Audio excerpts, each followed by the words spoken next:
Do it now, lick it good. Suck this pussy just like you should.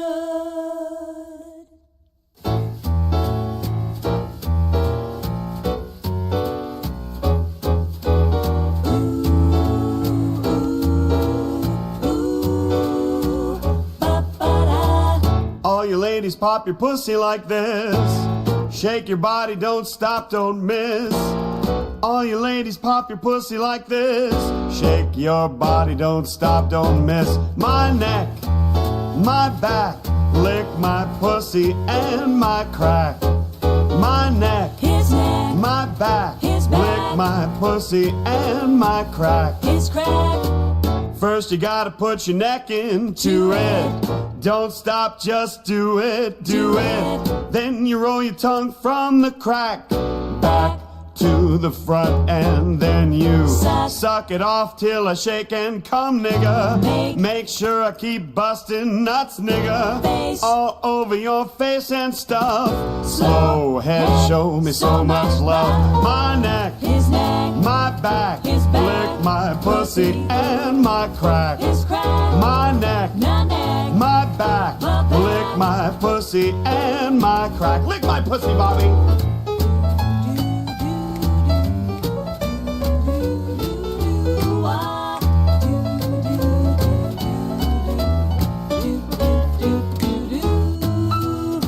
You might roll dubs, you might have G's, but fuck that nigga, get on your knees. Try me, I'll make you see. Your bitches ain't got shit on me. My neck, my back, lick my pussy and my crack. My neck, my back, lick my pussy and my crack. My neck, his neck, my back, his back, lick my pussy his and pussy, my crack. his crack. My neck, His neck, my back, his lick back, my pussy and my crack.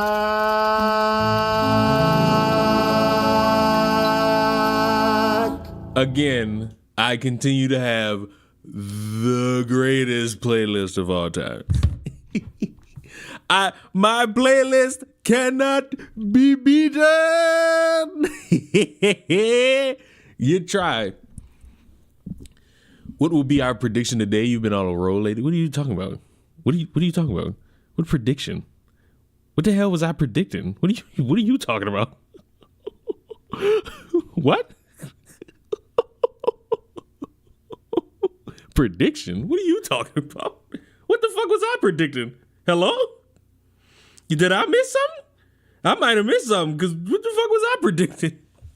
I've been cooling. That's all I've been doing. It be cooling.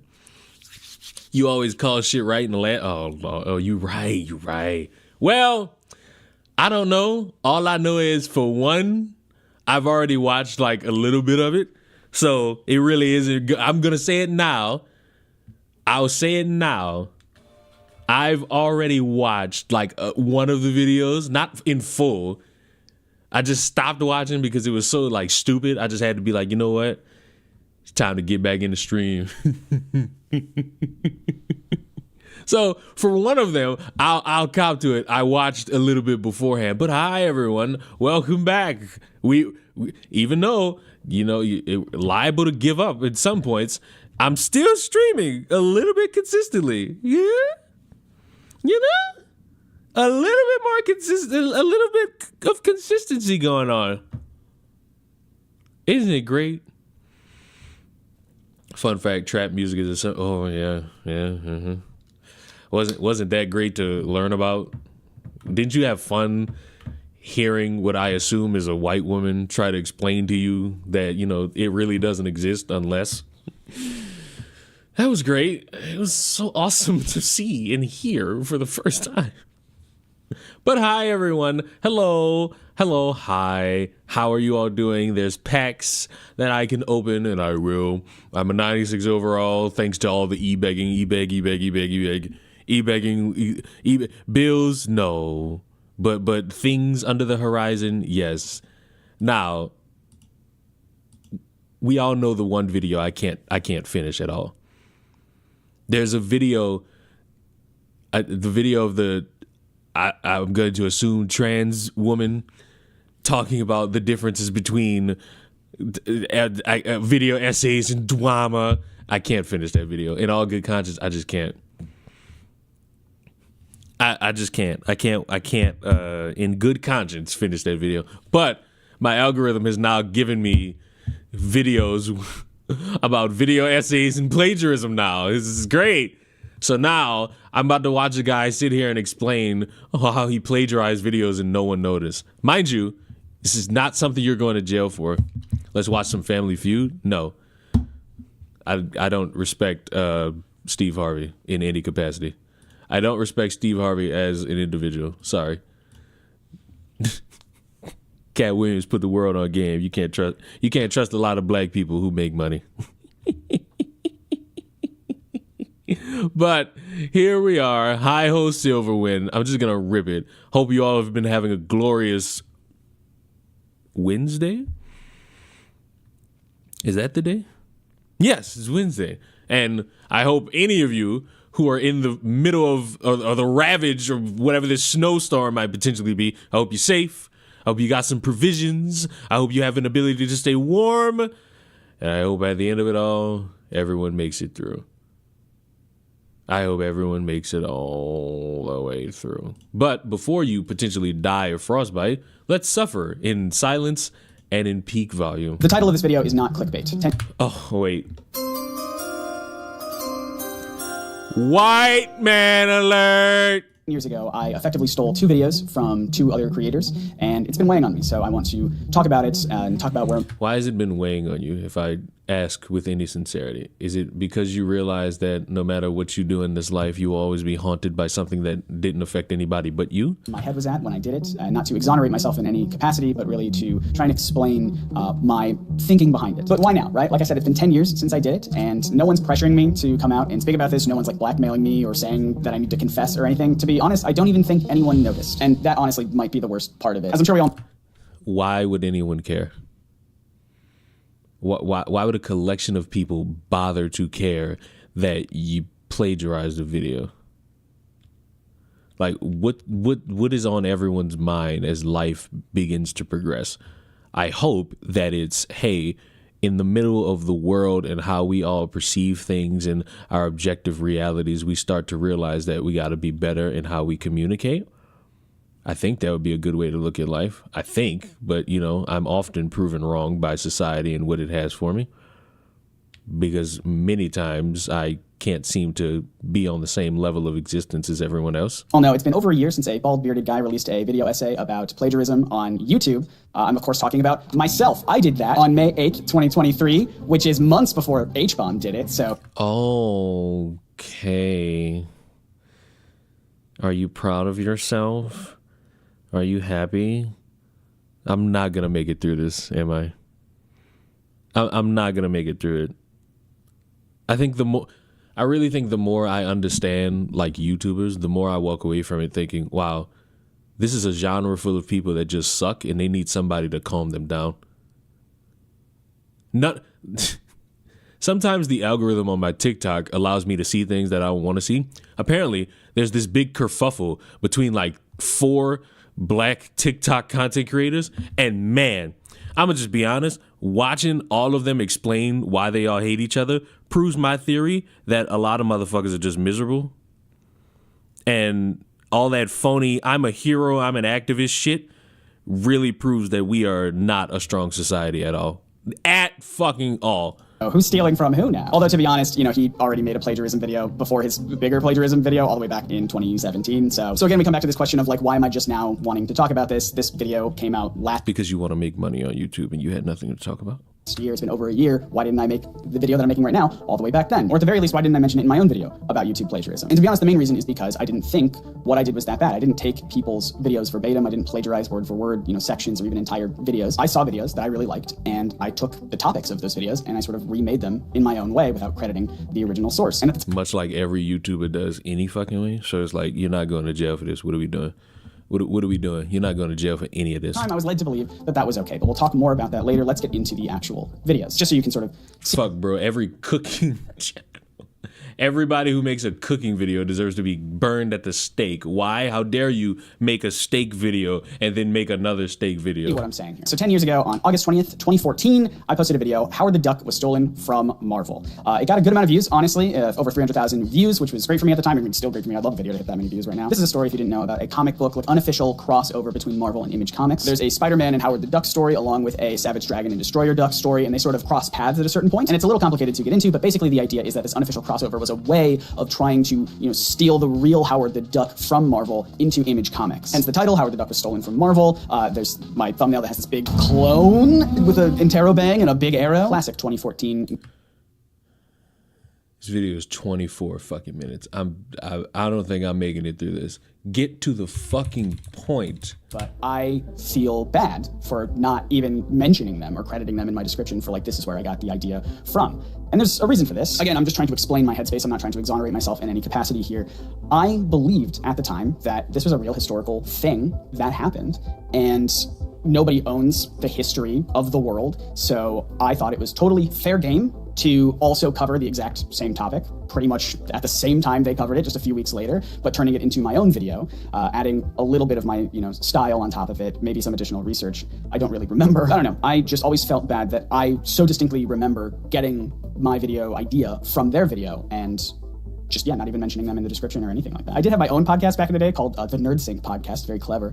And I did have James on, Mr. Sunday, for a couple episodes, and I believe I did even tell him. I don't even know if it was recorded on mic or off mic, but I believe I just straight up said, hey, I got this video idea from you, specifically because I thought it was cool. And is this really all this is? This sounds like everyone. Right. Y'all realize how many YouTubers rip each other? And no one cares? Oh, why don't you care? Because it's a fucking YouTube video. You're able to differentiate how you go about this by fucking being your authentic self on occasion? LOL? You can do that, right? Y'all can fucking be you. You can be. I hate this.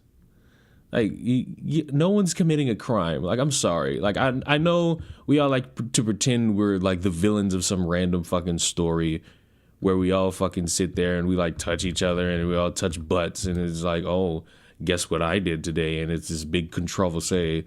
But at the end of the night, man, do people need to get their vaginas eaten out? Because why is this how y'all navigate conversation? It shouldn't be.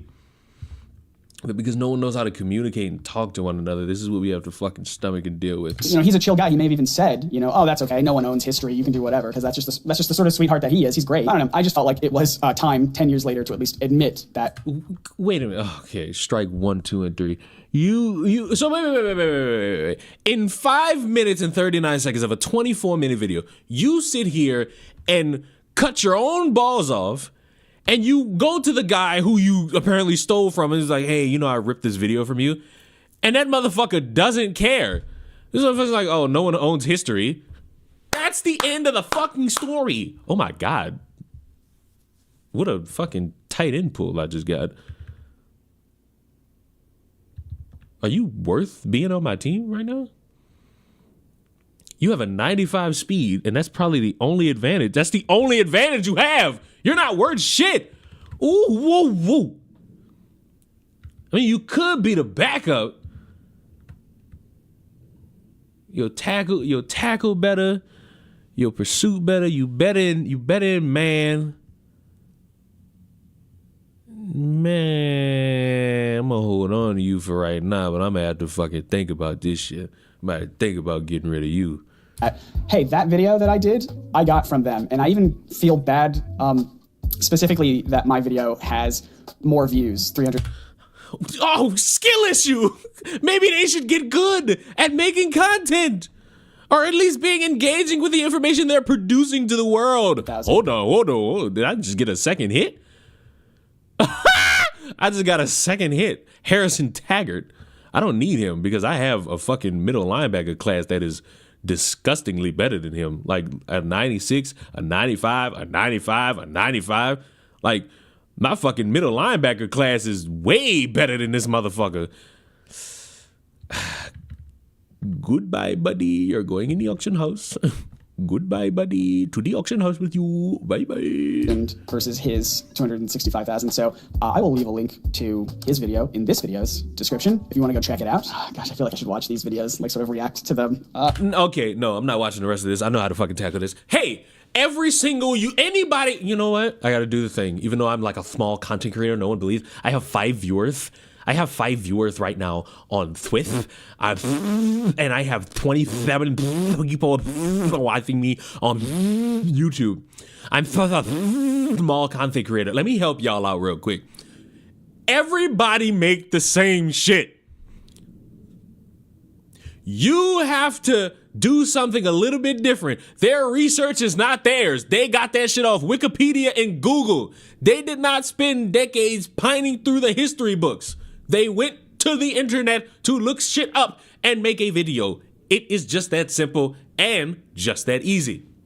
The difference between your video and theirs, maybe, just maybe, their video is a little bit more entertaining. Maybe your video is a little bit more entertaining. And they're able to have a little bit more fun with it. Just a little bit. Why is the training pack 180,000? Why? But like, why? Why would that be that? Ugh, fuck.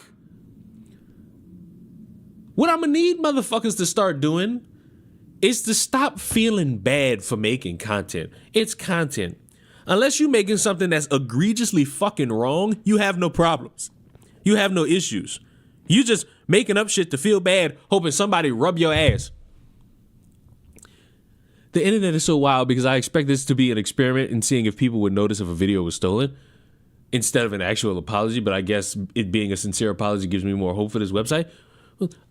Don't let him lie to you. I blackmailed him. Bro. The game is e-begging. I mean, hey, basically. But this is pathetic. You are a sad, pathetic man, and you're bald. Be ashamed. This is not how normal people navigate conversation. Next. I'm done with that. I didn't make it through. Now, I want to see BreadTube's greatest grifter, and I take great offense because it's not Hassan. So now I must learn about YouTube's greatest grifter now, because fuck. Essayist, and 1/3 of the Deprogram podcast, a talk show with similar messaging. He's a Second Thought, also known as JT, is an extremist, authoritarian, left-wing YouTube video essayist, and 1/3 of the Deprogram podcast, a talk show with similar messaging. He's a self-admitted biased propagandist for his cause that tries to warm people up to the ideas of things such as an authoritarian. Hey, some bald men are high. You know what's sick? I posted that fucking video of Tim Pool. Not the video, but that picture of Tim Pool. You know how many motherfuckers got mad at me? I mean, all I did was post Tim Pool bald, and motherfuckers was like, how could you be making fun of bald people like this? I don't know, pretty easily. Pretty simply, if I might ask. If I might add on to it. Authoritarian takeover. His main avenue for achieving this is through releasing bi-monthly, bland and easy to consume video essays with a lifeless corporate aesthetic. They're using it as a synonym for totalitarian, a word you don't really hear much anymore. It's sort of fallen by the wayside in favor of authoritarian. Kind of like using the word commie as a slur has been superseded by tanky in the last few years. Same idea, different era. Many of his videos are quite repetitive and are nothing but depressing, meandering lists of bad things that Second Thought thinks are the fault of capitalism. The video you can see here, A Future Beyond Capitalism, is just this until 19 minutes into the video, where he makes a comment I find particularly interesting. The only reason I'm able to support myself now is because I got lucky and the YouTube algorithm picked up my channel one day. I now spend my time actively fighting that same algorithm as it tries to bury my content. YouTube is trying to bury his content. These mind-meltingly boring, anti-capitalist videos that are doing exceedingly well on this platform are getting buried. Are they? If we look at how many views this guy was getting at this point, apart from one video with a clearly controversial topic, he was getting views between 100k and 1 million. And on top of this, if you open an incognito window and search for socialism on YouTube, one of his videos on the topic is the second result. There seems to be a strange phenomenon in lefty and breadtube content that people can never admit when they are doing well. But with Second Thought, this is far more... Because admitting that you're doing well, it destroys the illusion that you're a struggling individual in the here and now of American society. God, Liquid Sonic, don't you know? You have to keep up the game of being someone who's essentially dying in front of everyone's eyes, or else you won't be perceived as relatable and edgy and cool, because you have to be in order to fucking placate the YouTube game, buddy. God, why don't you know this shit, loser? Everybody fucking panders to this fucking idea that, oh, we're all struggling on the inside and fucking out. More severe than your average breadtuber. So let's take a look at the call to action this guy made from the start of his video, the real reason the US wants to ban TikTok. Hey everyone, before we start the video, I need to make a humble request. I don't have any sponsors left because I'm not willing to compromise my principles on the Palestine issue. Oh God, what a fucking hero, as you sit behind several pieces of technology that those dead Palestinian kids can't get their hands on anymore. What a fucking hero. AdSense revenue has also fallen off a cliff. This operation is officially losing money, and that's not sustainable. If you appreciate the work we're doing here and you're in a position to help, please consider supporting us on Patreon. Oh, the fucking blood money of the Patreonians, but not. I got this fucking card as a B&D, so now I could sell that other one drastically. Okay, that works. I got this fucking card as a B&D, so that works out for me. Oh, but the blood money of the fucking Palestinian boys and girls won't be enough to sustain. I won't get a sponsorship with the Palestinians, but I'll get it from you. The calories, the sustenance. It's what I need to survive. I won't be able to survive without your fucking money. I was making money off of sponsorships, but because those sponsors connect to the dead Palestinian kids, I can no longer fucking support that. Now I must fucking beg you for money. Can you blow it out your ass, please? Like, please, can you just start blowing it out your fucking ass? Hey, I was a greedy fucking capitalist at one point, but now I'm broke, so now I gotta start asking you for money. It's about to be 1 o'clock. I'm not willing to start screaming. Like, I'm just not. I want to, though. I won't lie to you. I want to scream and shout and let it all out. I want to scream and shout and let it out. I'm saying, oh, yo, yo, yo.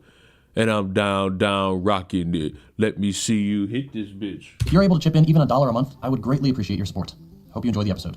Leon, every time I watch you, you're shouting. You're lying. Like, be ashamed of yourself that you told that fucking lie. Bitch!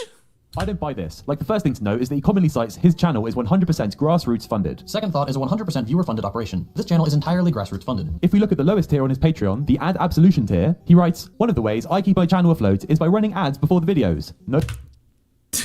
What a capitalist Jew. Bro, everybody who tries to explain, oh my God, I'm fucking struggling, they tell you how, and it just makes everyone wince. It makes everyone wince, because why the fuck is he a million coins? And here comes the chick try saying, you know what? For the rest of the stream, I'm gonna be completely mellow.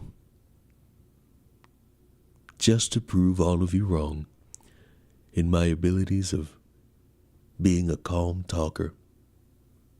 Because we need a little bit more calm here. In 2025, we're going to be more calm in the things that happen in our lives. Are you ready, kids? Aye, Captain. I can't hear you. Aye, Captain. Nobody likes ads, myself included, so by contributing $2 a month, you can absolve yourself of any guilt for using your ad blocker. Everyone wins. So he's taking this grassroots, anti-corporation, anti-ad stance and just running them anyway. I'm not sure if everyone wins, but this is definitely second thought having his cake and eating it too. And remember when he said no sponsors would touch him? I don't have any sponsors left. Well, that's a lie as well, because he has a video on his JT Chapman channel that also references his operation losing money, and would you believe it, it has a sponsor on it. Speaking of money, before I get to the rest of the video, let me quickly thank this week's sponsor, Audio. And I believe this whole message, we don't like ads, sponsors won't touch me because I'm too political, to all be a marketing ploy, and a successful one at that. If we look back to his Patreon, this sneaky little leftist is hiding how much he makes a month. But look at that number, 6,898 paid members. Hey man, I don't think that's good. You have 6,000 people willing to pay you from prices that probably range from like $2 to $10. I think that's pretty awesome. And I think you should be grateful for that. But because you're probably someone who wants content creation to be just like a 9-to-5 job. You probably want to be paid every week or bi-weekly. And it's going to be next to impossible. It's not good. It's not wonderful. It's not how people's time and effort works. You should look at that and realize that 6,000 people are willing to just give you money. And you can earn that money every month. That's a good thing. That's a simple thing. That is an exciting thing. And I think you should be appreciative of that instead of getting on your knees and opening wide and hoping somebody puts the golden shower in your mouth. And if we look back at when he was making this claim, he had 5,000. So whilst I was making this, I did search for some validation for what I'm saying here, and I found that the autists over at DGG speculated that this guy... Important question. Is you is or is you ain't, my baby? It makes $30K a month. This may well... I don't have the heart to tell y'all how many copyright claims I got under that last stream because of all the songs I played. I think I got like 7. And I still don't value to care. Will be correct. And if they are right, and he is earning this much, just how is he losing money? Do you have a butler? Do you have a personal chef to cook you foie gras and a maid to clean up after you? Do you keep all of your money in a PayPal account that people use to buy meth from without you knowing? Because if this is true and he is making $30K a month from his YouTube career and is losing money, he is the most incompetent person that has a channel of this size. And the last thing he should be doing is asking people to dig deep and help him out because he's just a poor little guy that can't make ends meet. This guy should be completely disgraced by doing this. But also, I want to take a look at the call to action at the end of this video too. For once, he's not money grubbing, but you will need to get your sick bags at the ready to watch. I told you copyright would fuck you. Well, I hope you're not telling me that as some ha-ha, because as the content creator who typically says fuck the copyright, I don't care. I'm choosing to have fun while I stream. I know that's a foreign concept to a lot of you, but to me, it's just another day. Watch this clip. But I also want people to really think about the world we're living in. This isn't me as a YouTuber trying to make a cool video anymore. This is me as a human being living in 2024 with you. He is so plastic, he makes Ludwig look like an eccentric auteur of YouTube. He's just so cool, he really cares about minorities, womanity, and class consciousness. And he also happens to have a luxury Copyright is a fucking joke. I hate copyright. You're not with me at all. I'm a fan of copyright. You're not with me at all.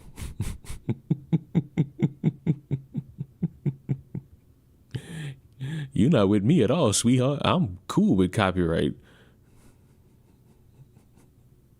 I just don't be caring, so I just play the music.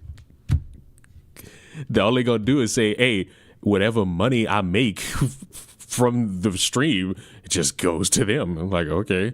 And you know what I do? I just take the song out.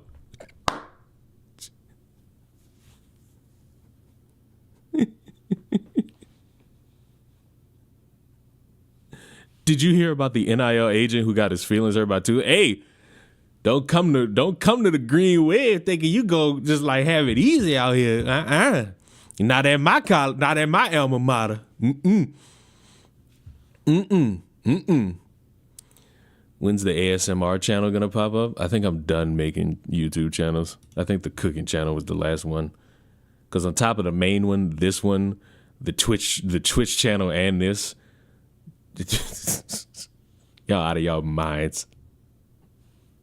The only time I'm gonna do ASMR is if I'm doing it with chick tries, and that'll be your only fucking saving grace with it.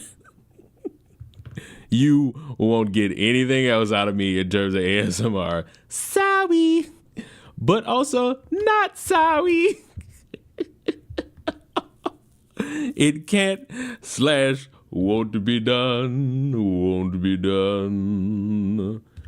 I think I now have a chance to get the fucking 95 Blitz token if I win 2 games of this shit. So I'll try to do that while also playing this. Car review channel.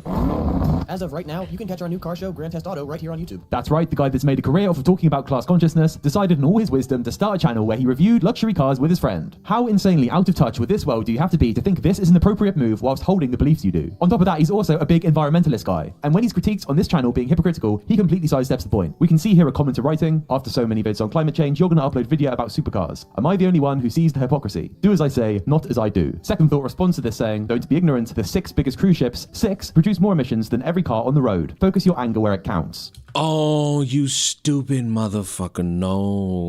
No. See, that's the problem with being afraid of your fucking audience, is that when you do all this preaching to the fucking moon about how the world needs to be the way you think, and then they see you doing something that goes against what you're promoting, they're gonna fucking check you on it. And you should be like, you know what? Right. But the problem is people don't do that. And they're ignorant and they're stupid. And so they're really fixated on you worrying about other shit instead of them, because they're the ones calling it out. They're the ones speaking truth to power about how this thing is bad and you shouldn't do it and consume it because it's bad to do. But I should be allowed to do it because other corporations do it at worse quantities. So that makes sense. This has been upvoted. People are buying this shit. If you have supported this guy financially, you have been played. You have given this struggling creator money so him and his friends can play around with supercars like the high-class members of society. His friend in this case is Real Life Law, a co-founder of Nebula, and Second Thought was also one of the co-founders of this platform. But he got kicked off from there because him and the people from the Deprogram podcast said some pretty unhinged stuff that Second Thought wouldn't back down from. But what's this? Second Thought is now on Means TV. Hey there, JT from Second Thought. I'm excited to announce that I've officially joined Means TV. As of right now, you can find all my content, including the new F Word, my series on fascism, on Means. Great, I guess his failing channel is now going to have a new lease of life. Like a good capitalist, this guy's got a really convincing ad read, and he's playing this at the end of every one of his videos at the moment. And I do like to think, what's he got written on that piece of paper there? What's he doing with that pen? Because it's not his script, it's not notes, he's got a teleprompter for that. He talks about his teleprompter in his communist propaganda video. Call me a schizophrenic, yeah, maybe I ain't gonna lie, if you have to use a teleprompter, you suck. You just don't know how to fucking talk your way out of a paper bag, and that's a fucking shame. Like, when motherfuckers... Oh, I've completely given up on the whole, oh, I'm loud shit. Of course I'm loud. You people just have fucking terrible fucking ways of hearing. I don't know, man. And that's just... This is like a nitpick, but everybody who uses a teleprompter, you fucking suck. And all you motherfuckers who don't, and you just fucking talk like you can't function even though you're in the room by your fucking self, you suck too. All you gotta do is just fucking think about the shit for X amount of hours and then let it rip. But because you motherfuckers don't know how to let it rip, it's a whole bunch of umming and gumming all the fucking time. text is just tiny, but I think they might just be smudges. I don't think there is anything written on there. I think it's just a smudge. Daddy don't use a teleprompter. I think he's got a broken printer in his house and he's just passing off paper with smudges on as a prop to look more intelligent. And look at this guy's whole set for that matter. This is the epitome of someone that wants to come off like they know about art and design, but they themselves have no taste and end up sat in a soulless IKEA showroom of a set. Getting a single static image to talk over would be better than looking like you have the personality of an Apple ad campaign. He's just such a weird fake guy. But enough of that, we need to watch the ad read. As I mentioned at the beginning of the video, you can now find Second Thought on Means TV, the home for worker-owned entertainment. If you're not already familiar with Means, it's a worker-owned, cooperative, and explicitly anti-capitalist streaming service.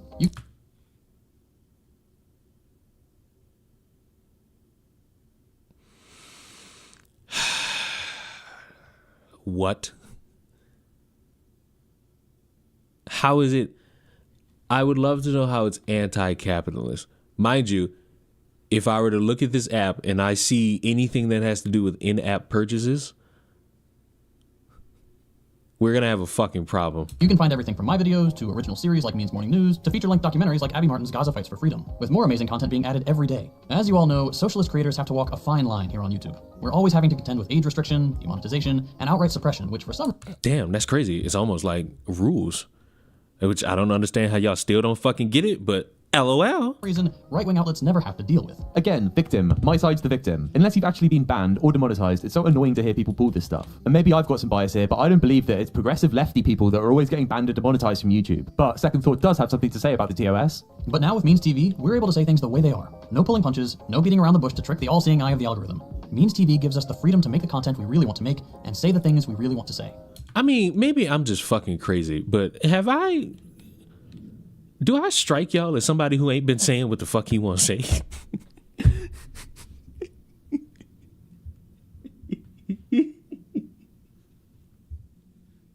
Like, what the fuck? Why do y'all, what is with y'all?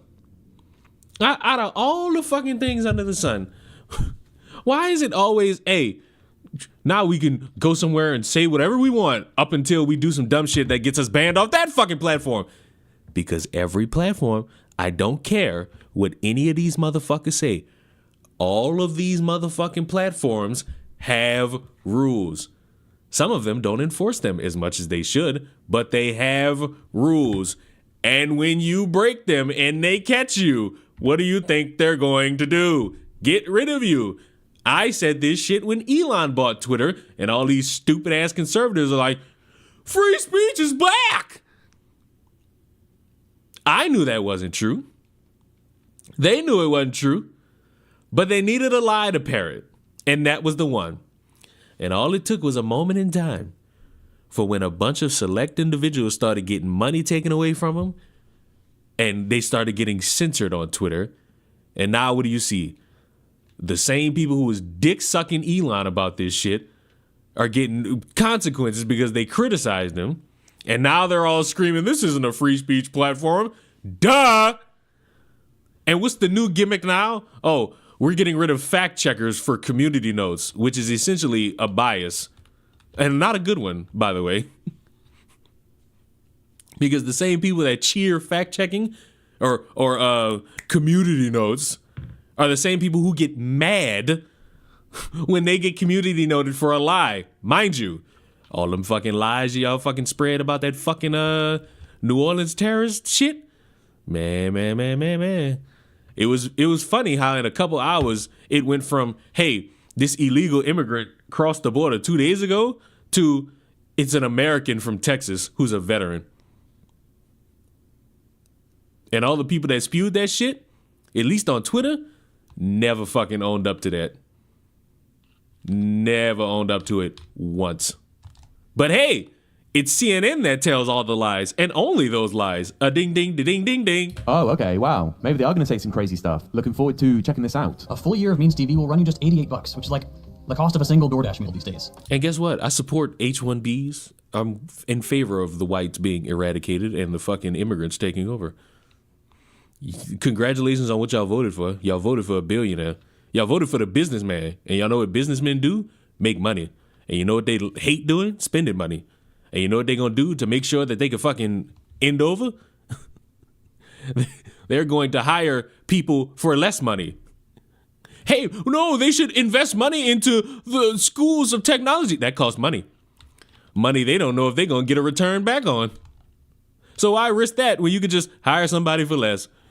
Much like a businessman would. Ding, ding, ding, ding, ding. What's that, another door dashing leftist? You know, when the communist takeover comes, it's going to be free DoorDash for all. And it's going to be delivered by, let's keep watching. Both Second Thought and Means TV are entirely grassroots funded, and they always will be.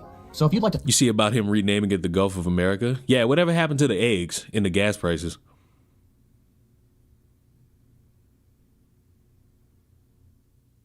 Nobody? Oh. See, the reason why I got this whop-ass head is because I remember a lot of shit that I've seen in my lifetime. And I seem to recall, like, a lot of people ignoring every issue to talk about immigration and the price of shit. But now we cheering on a motherfucker saying we gonna buy Canada, we gonna buy India, we gonna buy this other country, we gonna buy this other country, and we gonna rename all this shit the Gulf of fucking with.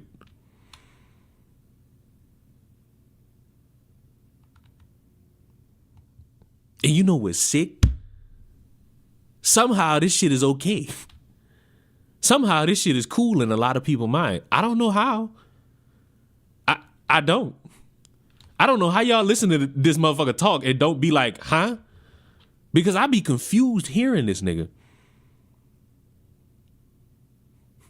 I be confused listening to this dude talk. Even with full context, I'm just walking away like, huh? To help support my work, consider signing up for Means TV using my link. What do you mean sign up? I thought it was free. Fuck, I'm signing up for. I should be able to just go on the app. Hello? Really does help me and dozens of principled socialist creators all across the platform. And him hammering home this principled thing, it all is so calculated. You see this guy talking like this, everything, his whole being, he is there to sell you something. But what is he selling? A platform where they don't have to worry about TOS, so they can say whatever they want. I'm sure there's going to be some really crazy, revolutionary content on here. Here we have teenage stepdad creating content about how you should spread Wait, subscribe to watch? Shouldn't I just be able to watch that shit for free? Shouldn't I? The poor, disenfranchised, broke African-American nigga? Shouldn't I be able to watch it for free? communist propaganda in the form of memes filled with tired internet jokes and him smoking a bong. This guy reads the news that other publications have written. This guy talks about how Kamala Harris isn't brat but is actually a fascist. You can watch Papa and Boy, episode 1, Take a Bath. This is a kid show, and at the end of the episode, it outlines the messaging of the episode. For this episode out being, it's important to bathe, and how advertising is capitalist and manipulative. It's possible to get a bacterial or fungal infection on the folds of your skin if you don't regularly bathe. That's not pleasant. And there's Second Thought series, The New F Word. For The New F Word, Second Thought had a completely novel idea, and that was to do a video series on fascism. You may not be surprised, but it's mainly just him reading off lists of bad things that have happened, whilst trying really hard not to blink, and looking incredibly creepy in the process. And this is intentional. He has got everything to such a formula. When discussing his video creation process, he talks about zooming in and out 10% in between cuts. And when he edits together his B-roll, he has to make sure there's a cut every 4 seconds. And this formula is a placeholder for any creativity. And these are the people who pay for editors, and I struggle to understand why anybody would do that shit with a straight face. Like, y'all not making content that warrants a fucking editor. Like, I look at motherfuckers who say I would want to hire an editor, and then I go look at their content immediately, and I'm just like, you're just fucking lazy. By every stretch of the imagination, you are just fucking lazy, and it's embarrassing how lazy you truly are.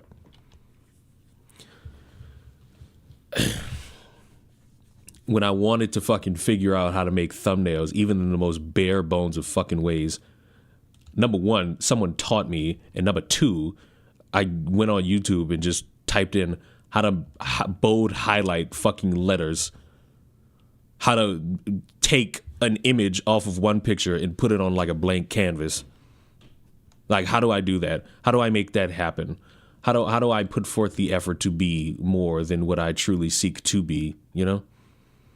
You know why I was able to do that? But the free will of using Google. Didn't have to pay a dime until I fucking paid for Photoshop subscription service. Why? 'Cause fuck it, that's why. Of anything that could be interesting or novel, there are these highly corporate and lifeless techniques employed for viewer retention. And this creative bankruptcy that Second Thought indulges in is leading to a homogenization of YouTube and degradation of creativity. But that isn't so surprising for the authoritarian left. And with all that being said, it shouldn't be surprising to hear, but when Second Thought was saying, you know, on Means TV, we don't have to pull punches, we can say anything we want uncensored, it's just complete marketing lies. I can't say for every creator, obviously, but at least for Second Thought, there is nothing breaking YouTube TOS that they do on this website. It is pure false marketing to set them apart from Nebula and other platforms like that. And something to tack on is Means LLC have also produced a video game, Tonight We Riot. It's a little pixel art beat 'em up, nothing too crazy, but it's a game where you head a communist revolution by going around and liberating factories. And check out this dialogue. Halt, this assembly is unlawful. Oh God. This is, I didn't want to say it, but this is the Daily Wire for like boring ass leftists. In the Daily Wire do this same shtick where they just trying to fucking, hey, we can't say all this shit, but you know,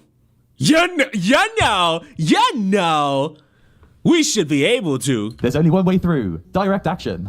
As long as one of us survives, the revolution will live on. And then check out this cutscene. Factory Town was liberated from oppression, giving the workers their first taste of victory and freedom. By taking direct action and seizing the means of production, they'd taken their first real steps towards revolution. It's just cliche after cliche. How are the writers not embarrassed from creating this? And I did want to take a look at the deprogram, because these guys are crazy. Last week we saw if you were to ask the anarchist type of leftist what they thought about capitalists resisting their revolution, and they tell this puffed up story about a nice little camp where they can go to get re-educated. But if you ask the authoritarian left, they'd say to go and get a shovel. Call me lazy, but I only watched one episode of the deprogram. The most current one at the time was this episode with Madeline Pendleton. Madeline is a 38-year-old woman. LARPing is a teenage Scott Pilgrim fan. She seems to... Y'all know Chris got a girlfriend who shows up in his chat and like will randomly give him money, and he's embarrassed to fucking tell y'all about it. We was talking about that shit in the group chat. So, and it's like a YouTuber. Chris is fucking disturbing. And he's embarrassed to fucking tell you all because he has to live off this persona. We know you and Chris are a couple. I mean, I tried to make that happen, but he didn't.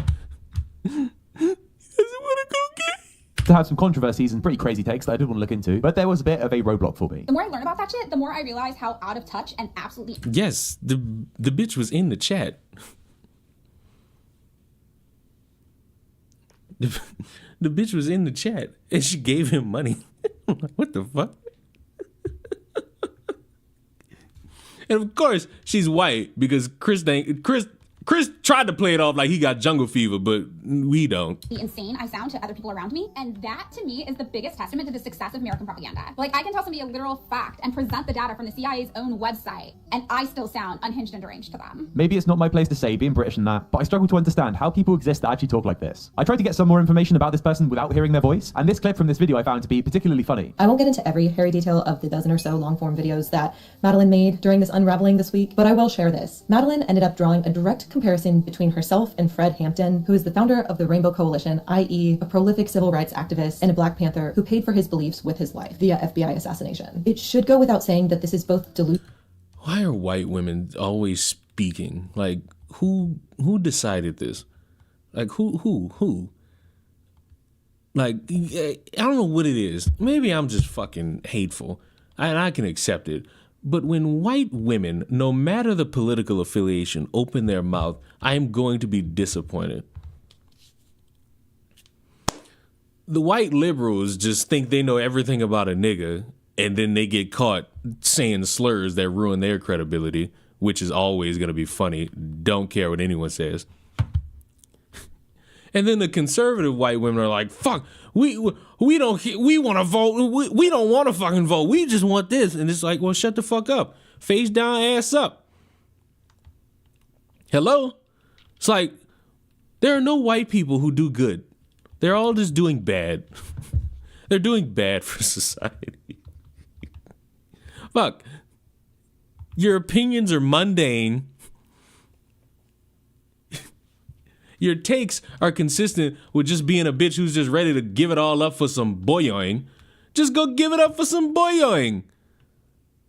It's like, if you a fucking conservative white woman, shut the fuck up, stop talking, get in the kitchen, and after you make that man a sandwich, face down, ass up, make him like 5 babies, and then get ready to make some more. Rinse, repeat. That's the life you talking about. That's the life you want other people to be a part of. Like, come on. And then you fucking white leftist bitches, I don't know what y'all want. I think y'all want to be on the fucking plantation just for somebody to forgive y'all. Go do it. Go mow black women's lawn. Stop talking online. Go away. Yuck. Ew. Nasty. It's a fucking canker sisterly. Fuck. Matter of fact, white leftists, give me your money. Fuck, shut up. Just stop flapping your gums. Give me your money. White women need to make based a cool thing. If you say the word based, I'm confident that you consume child porn. It's like all these internet terms y'all done butchered into the ground in 2024. I just think you're a child rapist. Don't care. I'm not trying to explain it. I'm gonna just think you're that, and I'm gonna carry on with my day. And when you fucking try to defend yourself, I'm just not gonna care. I'm not gonna value the thought. I'm not gonna dream about the thought. I'm just gonna fucking carry on with my day. You can defend that. You can stick up for that. I'm just gonna be like asleep. You know what I'm saying? Delusional and also highly offensive. To draw a comparison like that, given her social position and context, is well beyond the pale. But as for the deprogram episode, there's nothing remarkable. And as for our boy's second thought, he just sits there with this gormless face the whole time. He barely says anything. I might have another go at watching it sometime. I don't know. There is a limit to how much lefty propaganda I can take. And I realize this video did get a little bit preachy, but this soulless propaganda machine pretending to be a normal cool guy and begging for money really did get to me. But I'll get over it. And the next video is going to be on someone non-political, so that should be a nice change. Thanks for watching. Second thoughts, also known as no, don't play it again. No, I liked it. I didn't like it too much to watch it again. The funniest thing I've heard all morning. Well, I'm either gonna piss you off or like make you very titillated with the next 2 things. I have a question for everyone. You have 2 options, and I'm gonna show you both options. Usually, I don't, and I just let you pick a number. We could either go this route, or we could go this route. How y'all want to do it? White or black? White or black? Black chick, are you sure? None of them? That's not an option. You must decide. Both? I mean, you're getting both, but which one you want first? White or black? Now, I will now tell you, when it was brought up earlier that I will end up guessing what someone says, the black one was the video that I watched partially and was like, you know what? Dedicated stream. I'm seeing more black than I'm seeing white in both of my chats, so guess we're going with black. Now, as some of you may know, or all of you, 3, maybe 4 hours into the new year, in New Orleans, we had a tragic event. And instead of actually, dedicating time to send condolences to the victims and family members of those victims, including, I don't want to fucking measure stories based on their tragedies, but the one fresh out of high school girl who was told by her mom she can't go to New Orleans, and I think she was from Mississippi, and her mom said, no, you can't go with your cousin, you can't go hang out with your cousin, and she went anyway. That's tragic. And I'm not demonizing no fucking fresh out of high school kid for some shit I did, because I was definitely told no by my fucking parents, and I ended up going wherever the fuck I was supposed to not go. So, and it's I can't really do too much demonizing off that, because fuck, I did it. A good majority of motherfuckers did it. So it's I just feel bad that happened. And then the video of her getting ran over, I saw it, and it was just man, fuck. But instead of, sending condolences out, motherfuckers had to speculate, because they saw ISIS. They saw an ISIS flag, and they thought, oh, this is some fucking out of the country Indonesian hater of America and blah, blah, blah. Turns out this motherfucker was a born in America Texan veteran. So every narrative about the border died, but it didn't stop motherfuckers from saying things. But upon all the takes I've heard, they were all terrible. But I think what you're about to hear may make us all regret being alive. Maybe. Or maybe not. Grace and peace, you guys. Welcome to the Standard Issue Podcast, where we Turn this fucking... I forgot she had all this music in the background. discuss all things social, cultural, political, and theological from a biblical perspective. Today, I want... Oh, boys, you're getting your biblical perspective. Oh, God. Are you all ready for your biblical perspective on the world? to revisit the New Orleans terrorist attack. Angie, shut up. We didn't get to the Sonic thing yet. Stop trying to jump ahead in my fucking conversations. But I want to explore an aspect of this story that I didn't see at first because more information about the assailant had not come out yet. So here's what we know. We know that the 42-year-old Sham Sood Dean Jabbar, he is a... I love the fact that there were a bunch of people who were like, oh, he came from the border 2 days ago. And that ended up being so fucking wrong. And those same people have not apologized for spreading that fucking lie. U.S. citizen and a U.S. Army veteran from Texas. Now, police said that the suspect died after he jumped out of his pickup truck and traded gunfire with responding officers. This is all true. Two police officers, we now know that they were injured. They're now in stable condition, praise God for that. But the U.S. Army veteran who drove the pickup truck into a crowd of New Orleans partiers had posted videos to social media. Oh, did y'all know that they were looking for motherfuckers who did it because they believed that they were co-conspirators? And they found and interviewed all of these people, and they determined that none of these people were an accomplice. And the only reason they looked at any of these people was because they looked sketchy on Bourbon Street at 3 a.m. And I don't know if any of you have ever been to New Orleans during a significant time where everybody parties. But people being out at 3 a.m. on Bourbon is commonplace. Fuck being there for any significant event like Christmas, New Year's, Mardi Gras. Being out on Bourbon at 3 a.m. is commonplace in that fucking city. But let a motherfucker who's never been there talk about it, and it'll be like this great mystery that motherfuckers are digging in coolers at 3 o'clock in the morning. Fuck, I can't wait for y'all to see Mardi Gras. I can't wait for you motherfuckers to see what Mardi Gras all about. Y'all gonna have a time. Oh, yes, y'all gonna have a time, baby. You're gonna have a time, baby. You're gonna have a time, baby. Hours before the carnage, and he was saying that he was inspired by the Islamic State group ISIS, and he expressed a desire to... Hold on, I need a beverage before I continue. Sorry, I'm not Hassan. I must scurry on to my beverage room.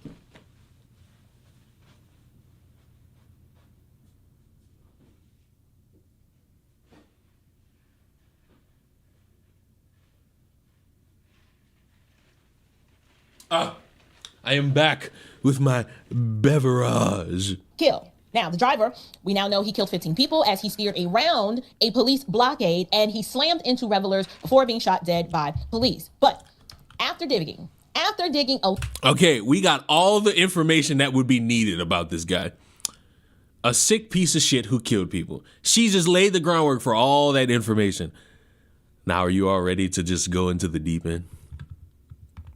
You could have just said that, talked about the fucking state of shit in the world and how motherfuckers get so angry they think it's a great idea to start taking lives, and that could be it. Are you all ready to venture in to the reasons why this could have potentially happened? Because, you know, we got to paper it with something. We got to paper things happening with the word potentially. Are you all ready? Are you all excited? I hope you are, because when I heard some of this shit, I was just like, yep, you had nothing else to talk about. A little more into this, I discovered another piece of information that really got my wheel spinning. So here's my disclaimer. Are you ready? Before I get into this content. The information I am about to share is not an excuse. Oh, I would argue it might not even be a reason. It provides explanation, but it's does it? Not an excuse. What Jabbar did was wrong. It was heinous, it was sinful, it was wicked. No one's going to deny that. However, oh no.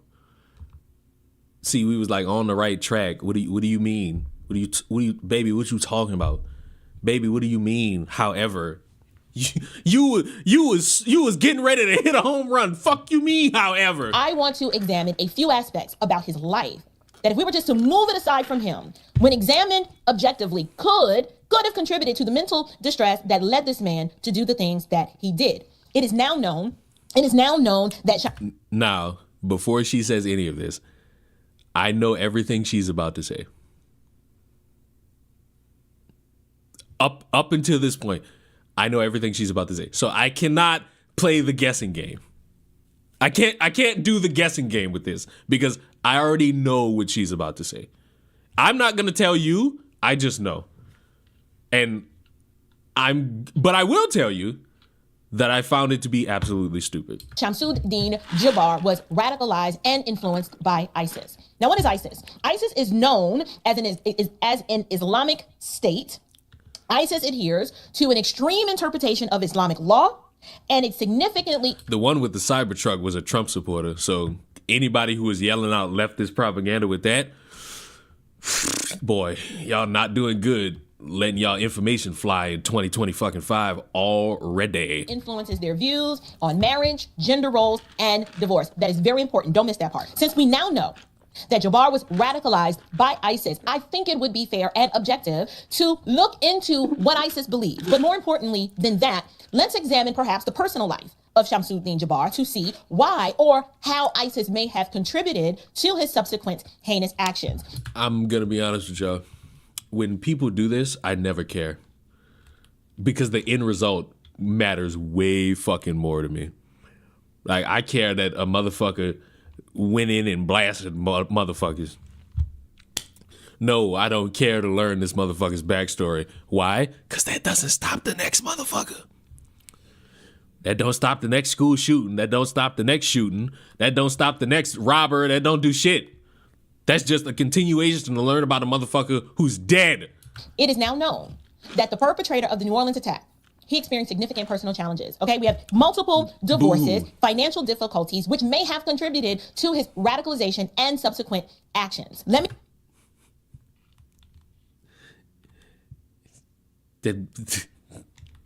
Hey, did you hear about that guy who killed all those people in New Orleans? Yeah, fuck that guy. It's just terrible. Fuck him. Fuck anyone who could make an excuse for him. It's just a terrible piece of shit. Well, did you know that he suffered divorces and financial struggle?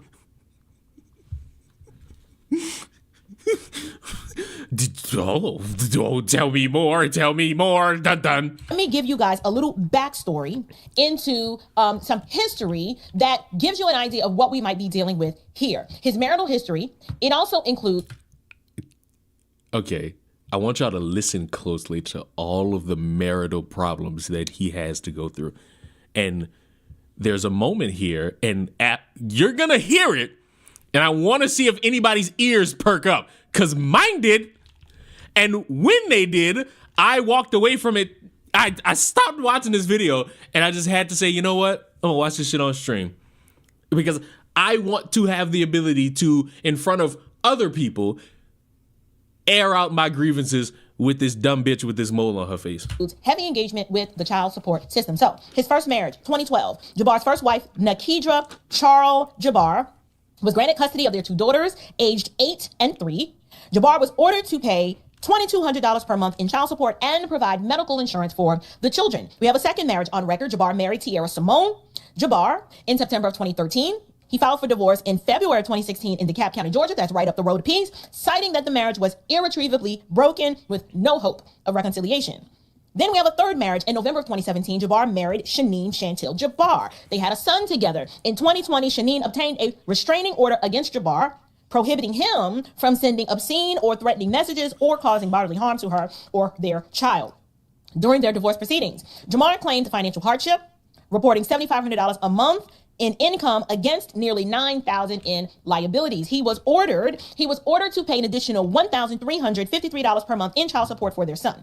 Now, let's go over some of the financial struggles. Did anyone catch it? Chris has a girlfriend, and she gives him money on YouTube.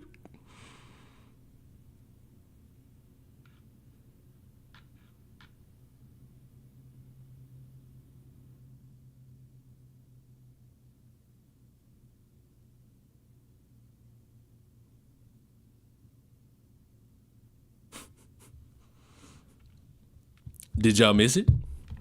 Did y'all miss the significant thing? Oh, I'm gonna rewind it because I don't want this shit to be glossed over at all. Because after I heard that, and then what I heard after to talk about the financial struggle, I'm like, we're glossing over a key detail. Shaneen Chantil Jabbar. They had a son together. In 2020, Shaneen obtained a restraining order against Jabbar, prohibiting him from sending obscene or threatening messages or causing bodily harm to her or their child. Did you hear it? Did you hear it? Sounds like this motherfucker little bit cuckoo for Cocoa Puffs. And this was in 2020. So yeah, a psychopath who is probably sending some threatening messages or probably just threatening the mother of his kid in general and probably his kid. Yeah, that'd be grounds to get the fuck away from him. Don't ya know?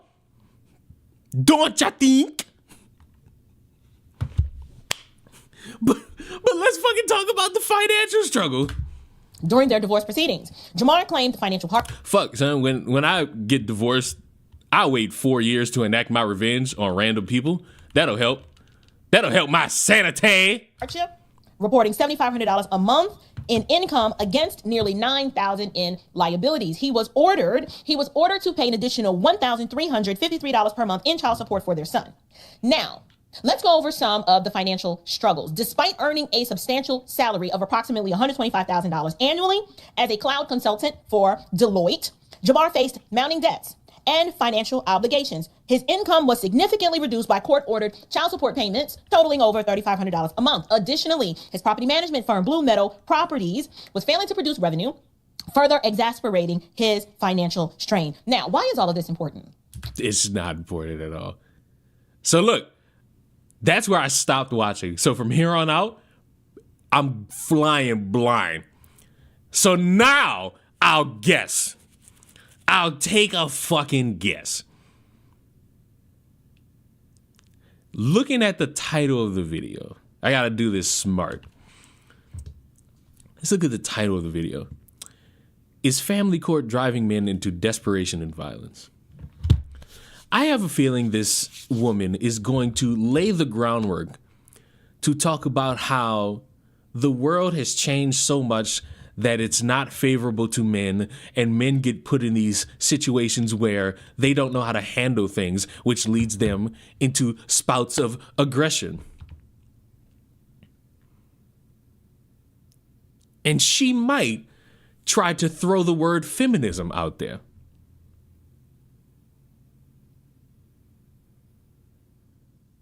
She might make it seem as if this is a viable fucking important detail in regards to a guy who apparently, after getting divorced now 5 years ago, decided, I'm gonna wait until motherfuckers are celebrating on New Year's that have no bearing on my life whatsoever to enact my revenge because I can't make money in my company and all my wives leave me and it's clearly their fault. Y'all think that's a good guess? I think that's a pretty good guess. It seems very descriptive, but I do think it's a strong guess.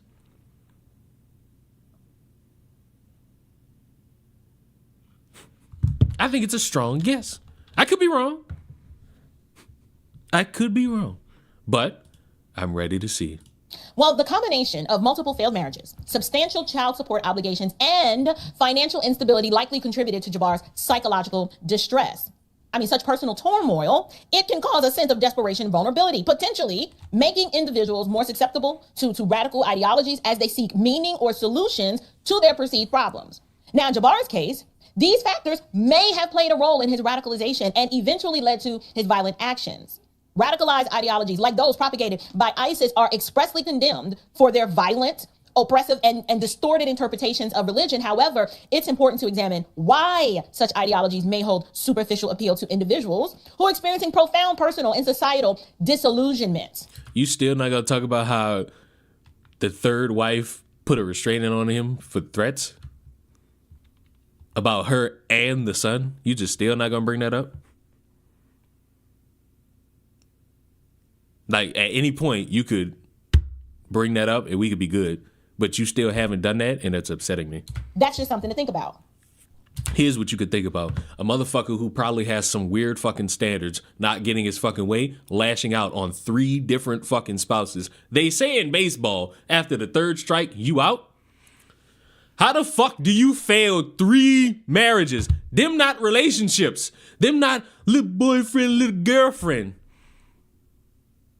Those are marriages. You fucked them up 3 times? It's something you did. You did something to fuck them relationships up. Now, in Western societies, where the institution of marriage and family, I'm arguing it has often become trivialized. It is legally unbalanced, and some individuals might perceive a stricter, more traditional framework more appealing. However flawed, they may see that as a solution to their grievances. So a situation... If you go towards a flawed system to try to air out your grievances, you're not solving anything. You're putting...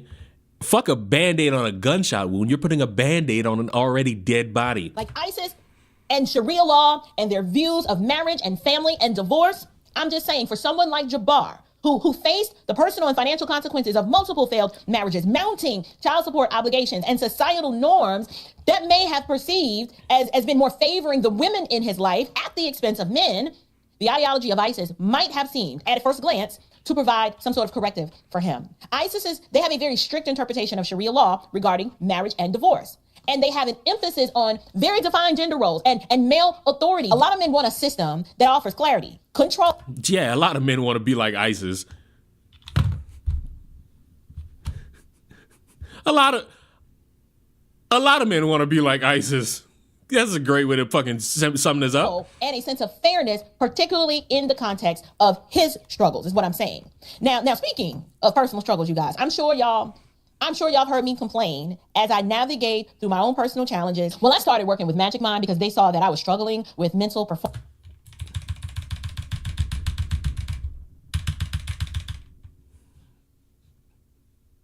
Nigga, bitch, you better suck some dick if you want some money. Marriage and divorce are often seen through a lens of individual autonomy, personal happiness. And all of this and it sometimes it trivializes the significance of marriage. Let's be honest, women are not loyal like they used to be, okay? They are not. She's blaming the women. What the fuck? Why are you still not bringing up that bitch put a restraining order on him? Man.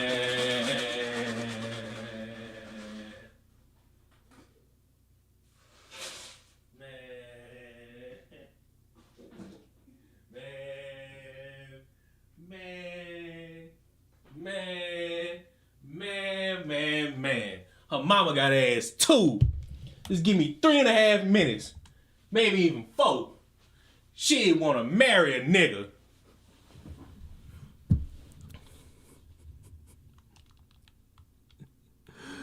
Man, no wonder these fucking women feel unsafe in the world. Not only they got these fucking men that they got a fucking divorce to get away from, they got bitches who gonna blame them. They got bitches who wanna blame them. Man. I'm a feminist now. Fuck it. Just give me 3.5 minutes. Maybe even 4. She be wanna marry a nigga. Not staying in their marriages until death because they are in the workplace now. The government has incentivized them to break up their home. So divorce is incredibly easy to get. You got women are delaying marriage and motherhood in lieu of career. And so marriage in and of itself is not seen or viewed in this. I need y'all to understand. I think somewhere in the Bible, it brings up how everybody's not destined to be married. So if you like a grown ass adult woman and it's looking like you not gonna get that lifestyle where, you know, you got a husband and, you know, y'all pay the bills and y'all take care of the family and wazoo. You better be having a goddamn job because guess what? Your daddy gonna die one day and he gonna die leaving you with nothing for you to figure out. You better fucking make an option.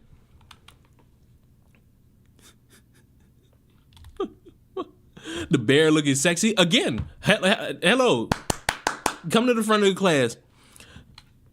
When you have a guy who's been divorced 3 times, and in one of these cases, we found out that the fucking woman, the third marriage is the one where the restraining order came in, methinks something might be wrong with him.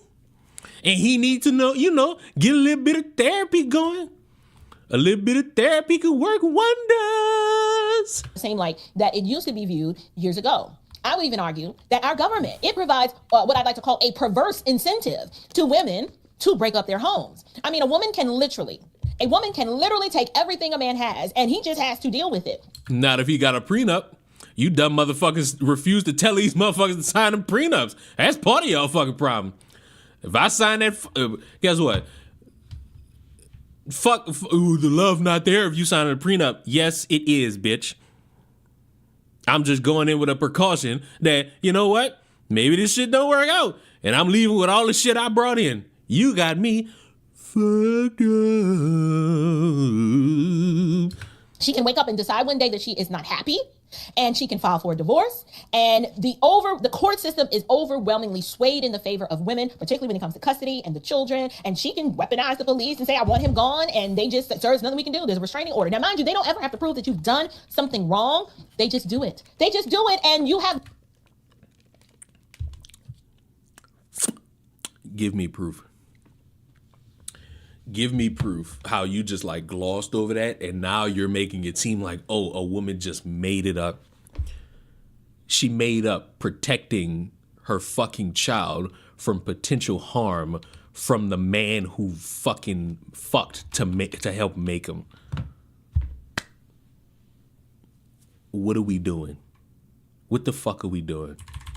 And the court system is overwhelmingly swayed in the favor of women, particularly when it comes to custody and the children. And she can weaponize the police and say, I want him gone. And they just, sir, there's nothing we can do. There's a restraining order. Now, mind you, they don't ever have to prove that you've done something wrong. They just do it. This is not a lawyer. You do have to fucking bring something to the fucking booth in order to get a restraining order. You need something. And the fact that this bitch is running defense for a terrorist murderer lets me add another motherfucker to the list of people who need to shut the fuck up and go be a wife. Now, I'm not looking too hard, but I don't see a rock on one of these hands. Now, I might just not be seeing one in frame. But bitch, you are fucking slow. You need to go ahead and get married. And if you're not already, if you already married, you need to sell all this shit. Shut your mouth. Ass down, ass up, face down. Make sure your home happy. They just do it and you have no recourse. Oftentimes. She got a ring on her finger. I see it. You have a ring on your finger. Stop talking. Stop talking. Go fuck that man. Go pop out them babies. And then after, don't even rest to rest your body. Go your ass in the kitchen. Make them fucking sandwiches for that man pronto. Because quite frankly, I'm getting tired of this shit. Unless you're willing to invest a whole lot of money to attempt to defend yourself. In contrast, under Sharia law, as interpreted by groups like ISIS, marriage is framed as a contractual and religiously significant institution. It comes with very strict rules governing family roles and obligations. You don't just get to walk away. Why are you making? Well, you don't get to just walk away. Why are you making ISIS seem like a normal thing? What? And why the fuck would people watching this video be like, yeah, because the comments drastically. Thank you for speaking up. Too many using kids as pawns. 1,000,000% true. I felt calling family concord. I didn't know we was all co-signing ISIS. Hello? When did this become the norm? Hey, it's not easy to get a divorce under such a societal paradigm. And if you do, a lot of times the woman has to pay to get out. Now, to be clear, this does depend on the jurisdiction. But in many cases, if the woman initiates the divorce, that is where, she seeks a separation. She may have to forfeit her dowry or pay compensation to the husband, depending on the circumstances. These are just things in a part of my research that I noticed was significantly different than how things are done in the West. But let's take a look at the financial and legal strain here in the West as it relates to divorce. Western family law often favors the custodial parent, which is typically the mother, which can lead to significant financial and emotional burdens for men. We have seen this in Jabbar's life. The child support systems, they can exacerbate financial hardships. I can assure you there's a man watching this live stream right now who will raise his hand and say, amen. She is telling.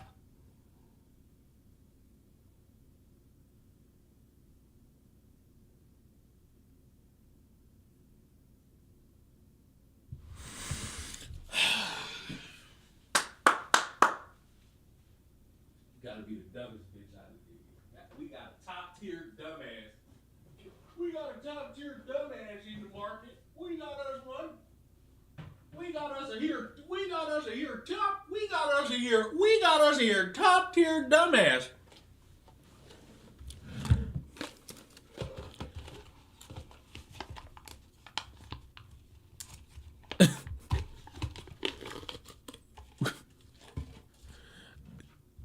We praising ISIS now? What the fuck?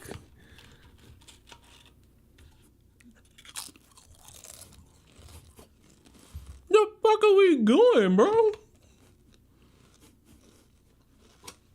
Why are we praising ISIS? For what? Oh, because they have better fucking laws around marriage and we Americans, we don't have it at all. Oh, that's normal. Oh, okay. Cool story, I guess. Okay, that makes sense. Telling no lies. The child support systems can exacerbate financial hardships, particularly when individuals are faced with high obligations relative to their income or they're unable to meet their financial commitments. So what they got to do with him joining ISIS? You got a lot of college students who are in debt.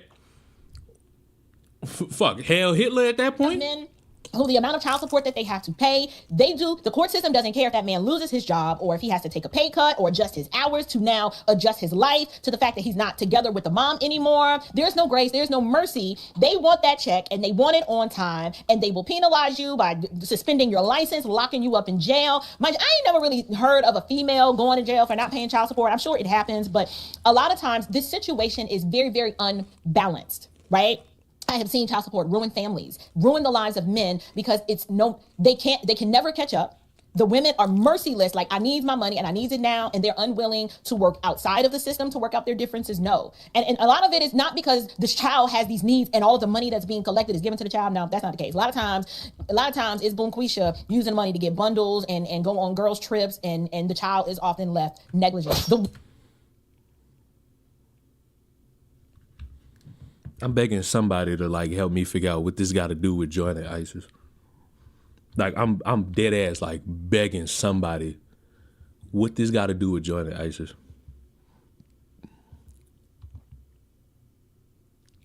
What the fuck does this have to do with joining ISIS? The nigga joined ISIS.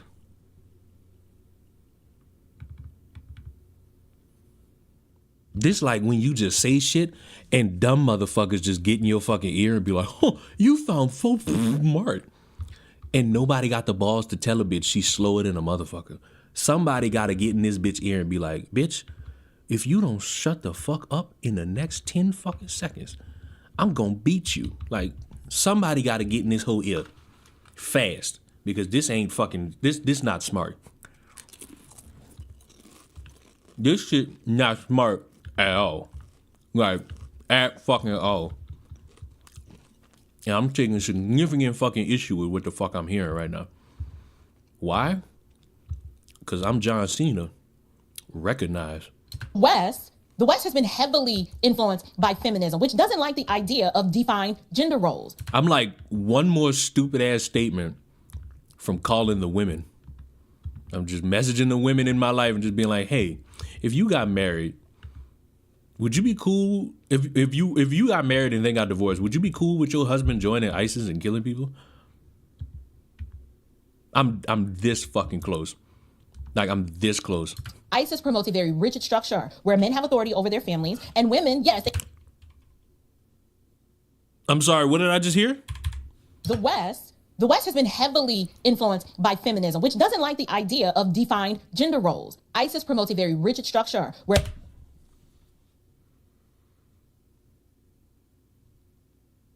Maybe I didn't hear that right. And the child is often left negligent. The West has been heavily influenced by feminism, which doesn't like the idea of defined gender roles. ISIS promotes a very rigid structure.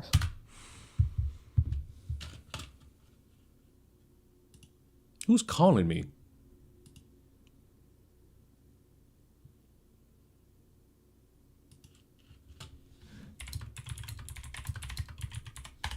Oh. I was trying to figure out who the fuck was calling me just now.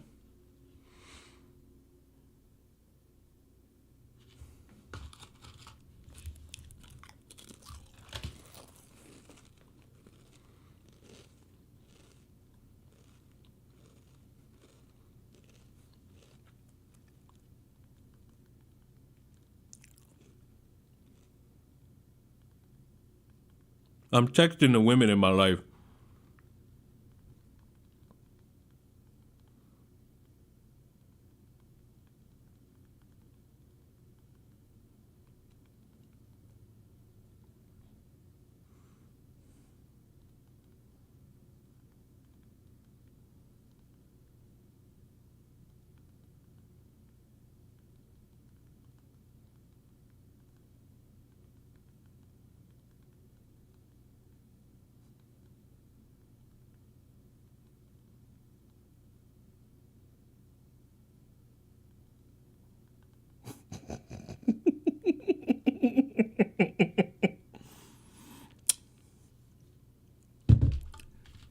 So look, let me ask y'all a question.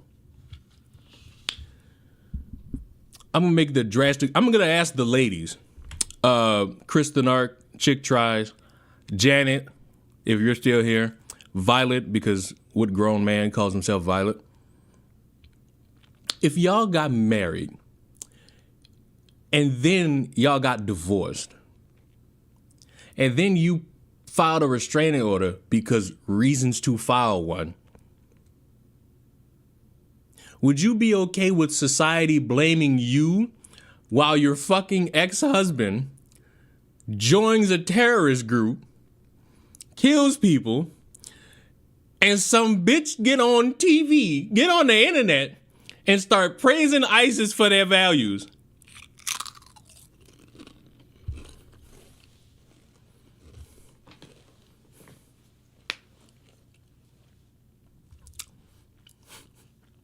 Because LOL, feminism, L and bad. This is the worst video ever.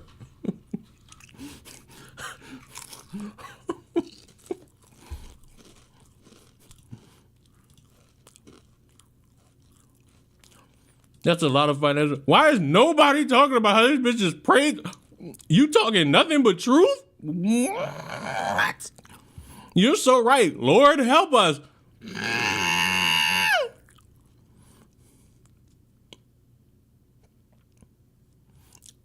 I agree. 100% correct.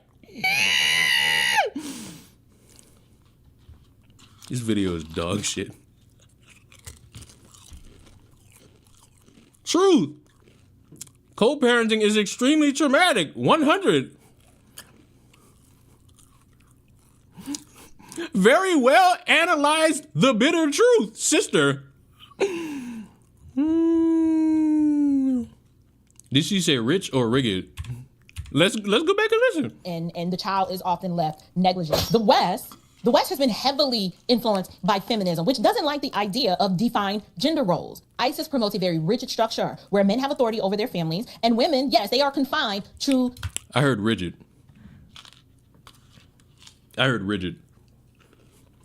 To traditional domestic roles. They are wives and they're mothers.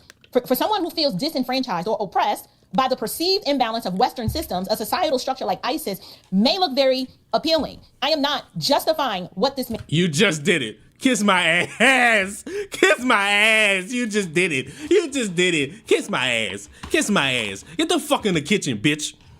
Did the West embolden you to pick up a microphone and start giving your fucking opinion?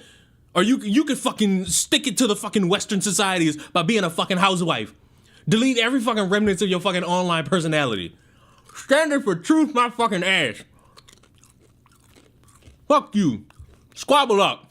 Man did. This is not a justification. This is an explanation. Justification. Fuck you. Fuck you, Miss Chokes on Dick. This is terrible. This has got to be one of the worst fucking videos about this whole thing. This has got to be one of the worst. This is an awesome Sonic 3. In light of what's come out about what was going on in this man's personal life, here's something. What you eating? Carl, I'm eating your pussy. What you talking about? Don't act like you new to this. Carl.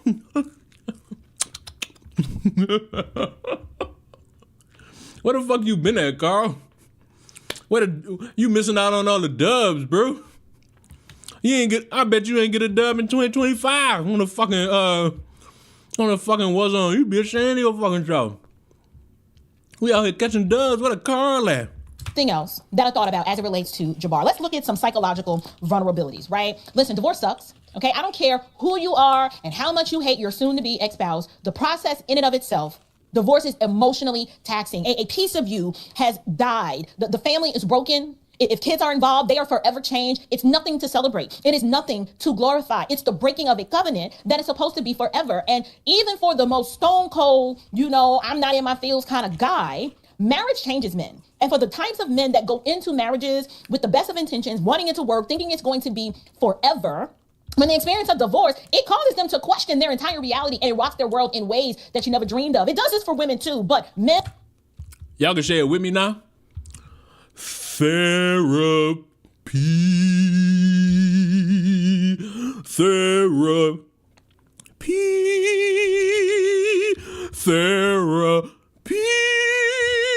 You can go to therapy.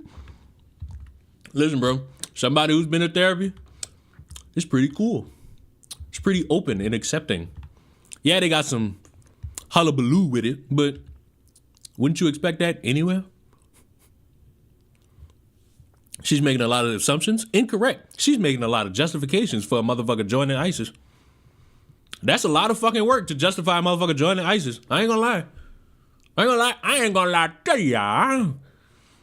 You pulling a whole lot of leg to make it cool that this motherfucker join ISIS. I don't know, bro. That just seemed like funky doo-doo. That seemed like funky boo-boo. Boo-boo. That sound like boo-boo and woo-woo. That shit stink. Men who particularly, they care about their children and the idea of family and... You care about your children. Why the fuck is the wife threatening? Not even threatening. Why is the wife putting a restraining order on your ass to protect the kid? Hello? Hibachi Benihana Sony Subichi? Like, what the fuck? What are we doing here, man? What the fuck are we doing here? This ain't normal. This shit ain't kosher. This shit criminal. This is a sickness. These young niggas never mind. Being together, it changes a man.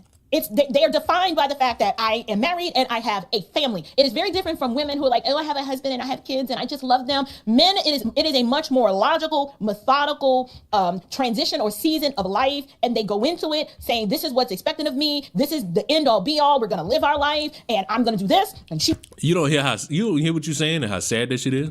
You ain't got nothing else going on in your fucking life. You just give it all up for some buns. Like, I get it, bro. Buns is cool. Buns is... everybody loves some buns. But, bro, you gotta go a little bit better than that. She's gonna do that, and that's it. They don't expect it to all blow up and just fall apart, and then for the kids to be used as weapons against them. When a person experiences personal failures in relationships, coupled with the financial stress, y'all, this leads a lot of people to snap. They experience a sense of disillusionment and they start looking and searching for meaning or control. And don't you know, I'm still standing better than I ever did. Looking like a true survivor and being like a little kid. And I'm still standing after all this time, picking up the pieces of my life without you on my mind. I'm still standing. Yeah, yeah, yeah. I'm still standing. Yeah, yeah, yeah. I'm just justifying a motherfucker joining ISIS. I'm still standing and justifying joining ISIS. What the fuck am I listening to? You know what? Yeah. I don't hate women because of feminism. I hate women because of bitches like this.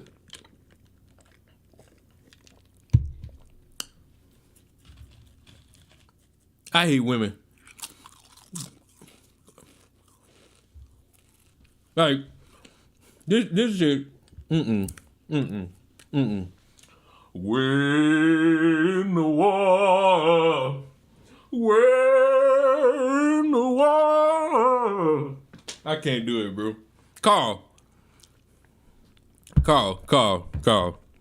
You like one of the only people here who know me. So I'm gonna ask you this question. I'm gonna just need your help.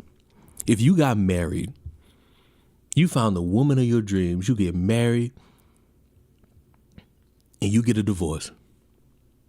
Then you find another woman of your dreams. You get married, then you get a divorce. Then you find a woman of your dreams a third time. You get married, have a child, get a divorce. And in the third marriage, the woman divorcing you gets a restraining order to protect herself from any potential harm that this dude might do to her and the child. Would you then spend the next 4 or 5 years of your life joining a terrorist group and then on New Year's Eve/day kill a bunch of people? Does that shit not sound stupid? And then, after I think 15 people are dead, including yourself, you got motherfuckers out here blaming the structure of feminism and divorce court. What the fuck are we talking about? No. To the motherfucker in here who's disagreeing, but you too pussy to fucking say it, there is no outlier here. There is no way to correlate this shit. The easiest thing you can say is that this was a sick, twisted fuck. That's it. When y'all start coming up with all these fantasy reasons, you're justifying it. Stupid woman on screen, you're justifying it. Shame on you. Shame on you, Shamu. Shame on you, Shamu. I don't think pussy could recover me from 3 divorces. Shit. Let me find magical enough. At that point, you just got to pay for it. Again, at that point, if I failed 3 times at marriage, like, see, a relationship one thing, but marriage 3 times, from that point on, I'm paying for pussy. Can't do no wrong. 500 for like 3 hours? Go ahead. Fuck it. I'm cool with it. My life would be what it is. From sun up to sundown. Sundown down. This is not the first time a situation like this has happened before. This is the perfect storm.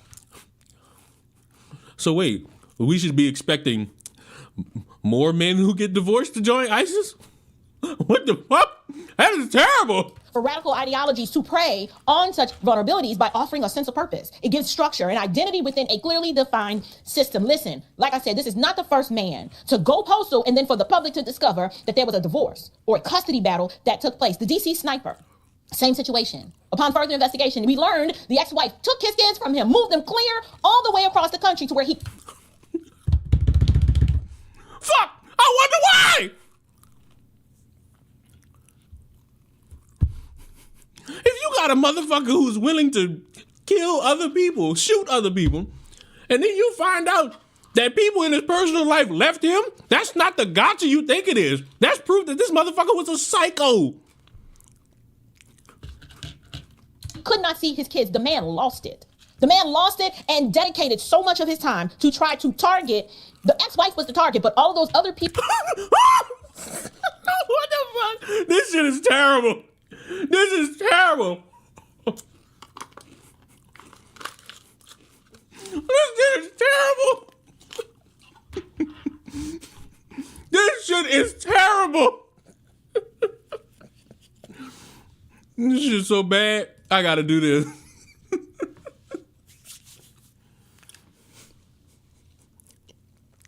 This is a garage ass fucking take, bro. What the fuck? Man.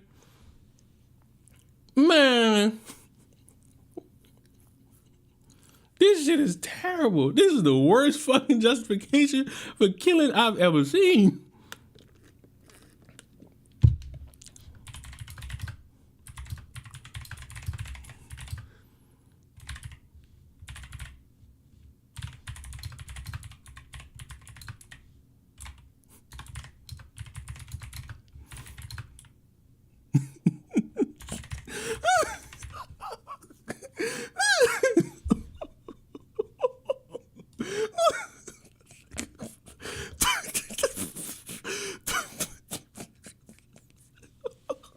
I had to, bro. There ain't no fucking way. This is the worst justification for murder I've ever seen on this website. This shit is terrible.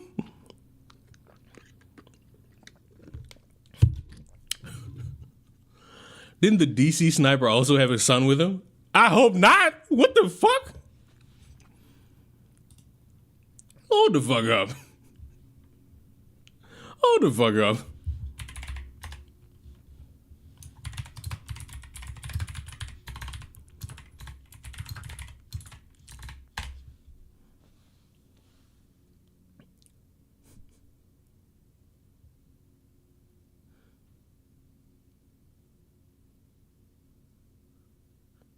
Oh, God.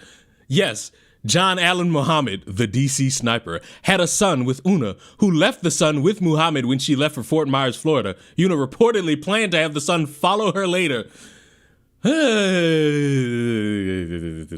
I don't think the son was with him during the shooting, right? I think he just might have been in the custody of the child. I don't think he was there with the shooting. Right?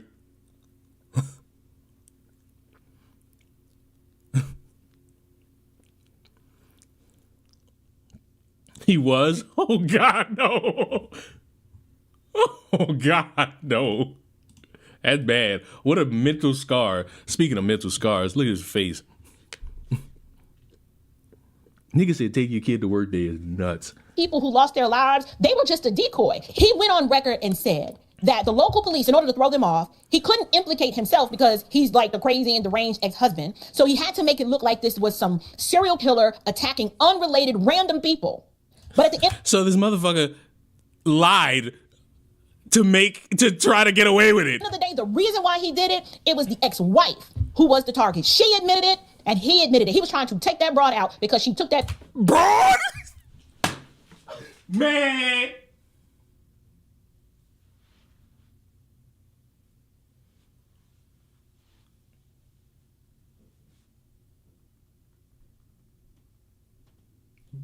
Man, man, man, man, man, man, man, man, man, man, man, man,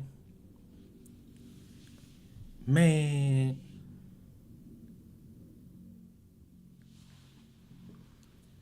Man.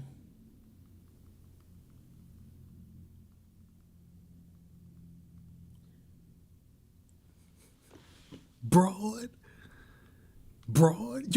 You calling this lady a broad? Cause she got away from a nigga? and then the nigga responds by trying to kill her and then just ends up killing how many people? I don't even know if this is the same person. I just typed in DC sniper.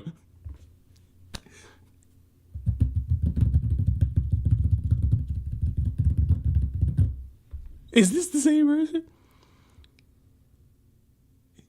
Is this the same person? Is this in 2002 or 2009? Whatever. Oh, 2000. It was 2000. Fuck. Whatever.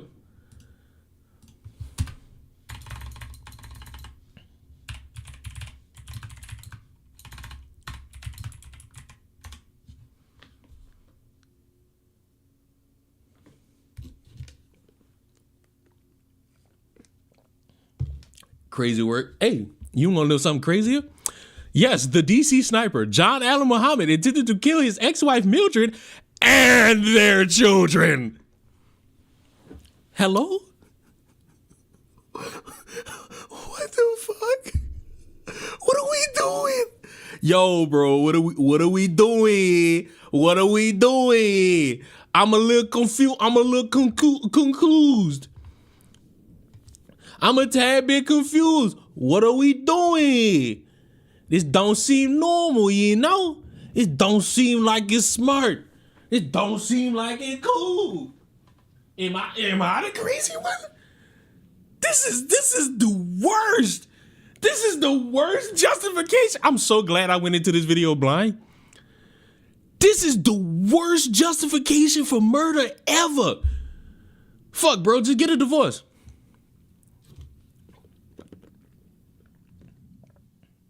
Fuck, bro, just get a divorce. It's gonna be the woman's fault. That instills the worst fucking perception of how to deal with heartbreak. You got your heart broken? Take the bitch life. That shit, you not hear how crazy that fucking sound?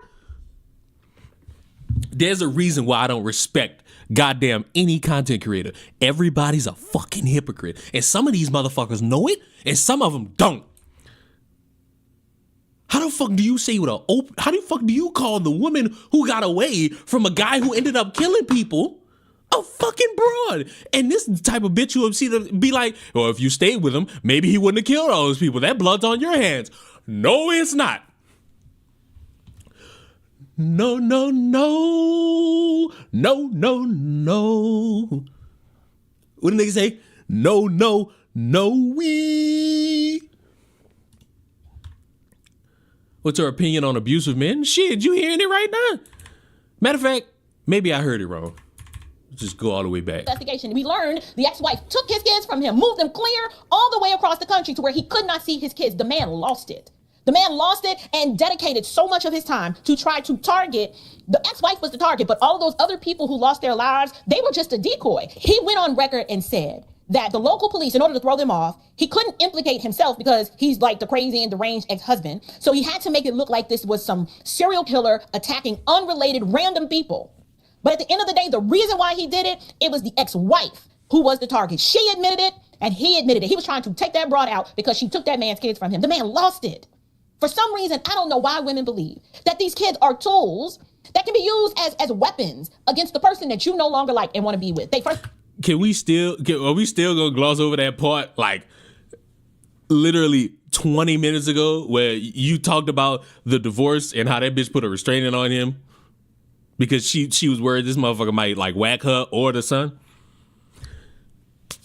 Like, are we ever gonna fucking correlate this shit? Like, ever? First of all, they are not your kids. They are y'all's kids. They are y'all's kids. Y'all used to be a family, and I understand things happen. People break up. Women these days, I'm not happy, or he's a... Oh, it's the women. You whores. You whores. Ooh, it's y'all. It's y'all.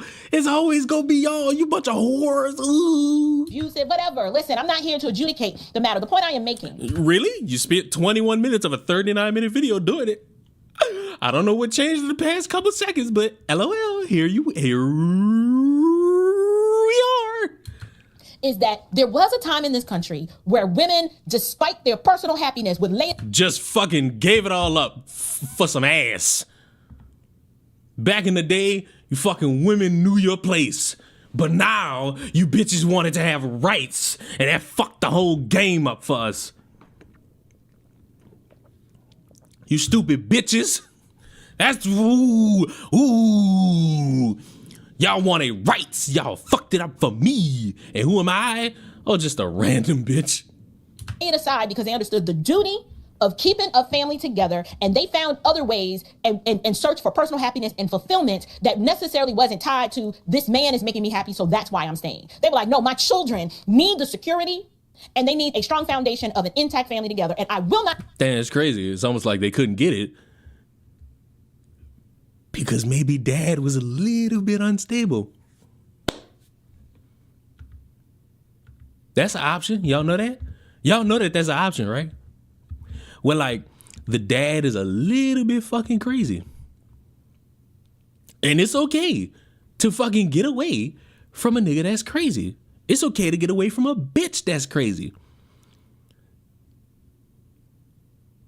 What are we, what? Why? Not hurt my children in this way, so therefore I will sacrifice and I will stay for the sake of these kids. And I know modern feminism tells, you should never stay in a relationship that's no longer serving you for the sake of the kids. Look, I don't know how many women watch my live streams, but if you were to go on a date with a man and you found out that he killed 10 people because a bitch divorced him, I don't know, are you popping your pussy for that or not? Because I know they got some white women out there who love like hearing about murderers and they just like rubbing one out to them. Is that going to entice y'all? Bye is crazy. Is that going to lure you in? Is that going to lure you in?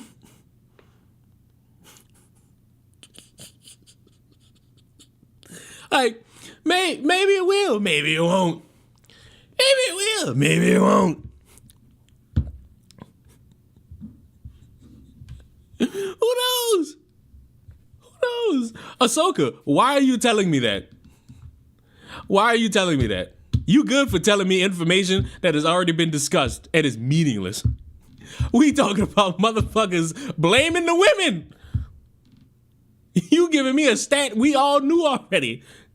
I mean, they just your kids. That's just your legacy. And then in the next breath, the same boss broads be wanting to talk about, I'm trying to build some generational wealth. How you building generational wealth and you're going to set up and establish 2 separate homes because you broke up the home that you had and you want to go live over there? There is no generational wealth. You squandered it. You squandered it. Whatever wealth that you would have acquired, that you would have acquired within the marriage, within the intact family, that you could have passed on, you've squandered it because now you got 2 separate households and you will never earn and generate enough money to pass on to the next generation because you're wasting it living these separate lives, never ever able to get ahead and to pass on anything. Why? Because one, you've modeled in front of your children that, well, since you wasn't happy, you went ahead and got a divorce. Which is nothing wrong with it. If you are unhappy in a situation, you can get the fuck. It's okay. You can bounce. You can see yourself on up out of there. I believe you deserve happiness more than you deserve the comfort of some random motherfucker. Standard of this is a lot of bullshit. This is bullshit. So it's not like they've seen the model like, oh, families stay together. Families work together. Families work and generate wealth, and we keep it in the family, and then we pass it on to the next generation. No, we don't. Yeah, bro. Except when you're dealing with a motherfucker who, if he don't get his way, he joined ISIS. Yeah, bro. Break up that family. See that. Well, why am I bringing all of this up? I'm bringing this up because I wanted to shed light, one, on our trash family court system, which I believe overwhelmingly is biased toward men. You ain't got to like it, but I said it. But also, I wanted to highlight the dangers of extremist solutions. The traditional values in marriage and family. This video is 39 minutes. We had the 24-minute mark. All you did was disparage women and make it seem like the blood is on the women's hands because they divorced the psychopath. All right. Hey, fuck, LOL, I guess. Family are overwhelmingly positive. And we know that, yes, children fare better and societies are far more healthier when marriages are intact and families are kept together. But the ideology of ISIS, it distorts these principles into oppressive, authoritarian practices that are fundamentally incompatible with human rights and dignity. And then at the same time, here in the West, our family court system does the exact same thing, but in a different way. What do I mean? Many of these men, they are not truly given due process. I have seen it happen. I have male friends, family members, cousins, uncles, mentors, just associates, co-workers. Your family's a piece of shit. Where a woman can take out a restraining order on a man with no proof that he has posed a threat. He ain't even done nothing. She just does it. I don't really think I want to hear anybody's opinion if they have to start it with, oh, I know family members and friends. You got a bias, partner. I don't think you know the full scope of what was going on. I think methinks you might have a wee little bias going on. Just a wee little bias. Because she can. And she does it so she can bar access to the children, and she does it as a means of control, and our courts allow it all the time. We violate civil, human, and parental rights of men, and the courts, and the lawyers, and the judges, they're all in on it. They'll extort you, well, if you want this done, it's going to cost you an additional $25,000. Where the fuck did ISIS come from? Okay, so context. This is all about the guy who was in New Orleans that killed all the people. That's the context. The guy who killed all the people on New Year's Eve has a defender. And here she is, live and in living color. Dollars, and then, well, if you want this done, we got to file this motion, and just keeps them in this perpetual cycle of litigation. That for a vindictive woman, she like, oh, I could do this all day long. I mean, I ain't got nothing but time. Whereas a man who's like, I'm too busy out here. I got to get the bag. I have to provide. I have to figure out how to rebuild my life. I don't want to be caught up in no litigation. So most men are like, whatever, I don't care. Take it. The family court system is trash. How is it that a man can be obligated to pay more than he earns in child support? How is he supposed to take care of himself? How can you say you care about families when the man who now he's obligated to pay child support? Do not get me wrong. Yes, a man who does not provide for his own household is worse than a dog. But I'm talking. What about a man who kills people? Hello.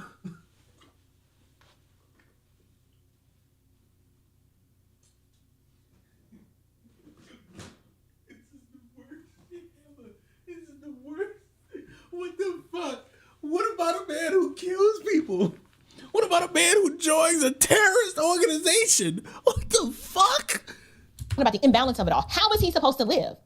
And then why is it the women never seem to care? Like, well, does he even have enough money to take care of himself? Like, do I really want the father of my child out on the street, homeless, sleeping in his car? These women don't give a darn. As long as they get their check on time every month, they don't care where he has to live and sleep. I have known men that because of this oppressive child support system, She got any proof of any of this happening? You know what I love about almost every video I've done?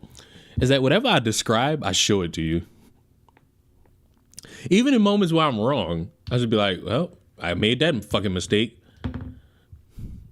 And I'm mad at myself. I made that fucking mistake. And I own it to the best of my fucking ability. But you know, it's crazy as fuck. It's a little crazy as fuck how we reach moments like this. They are gainfully employed and work a job and will live in their car because they can't afford it. And they have a whole system of where they go to shower, where they keep, how they change their clothes, how they show up to work and present the best version of themselves. But people don't know that they are sleeping in their car because they're like, this is the only thing I can do so that I can get ahead and climb up out of this hole and deficit that I am in, because it ain't but 24 hours in a day and I'm already working 2 jobs. I can't do, there's no more hours. Can't manifest them, can't make them up. You just got to do what you got to do. Why is it that Shaniqua can use the money, the child support money, to get her hair and her nails done? She can use the money to get her hair and her nails done and then take him back to court to get more money. Are you surprised that men snap and end up unaliving some of these women? Or yes!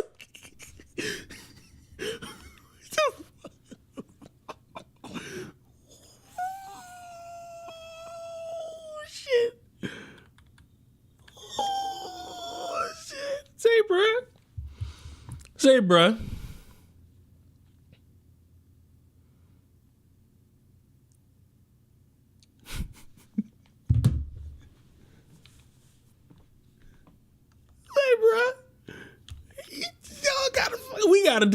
I need Trump to like legislate podcast equipment. First of all, dick. I need these motherfuckers to start legislating podcast equipment.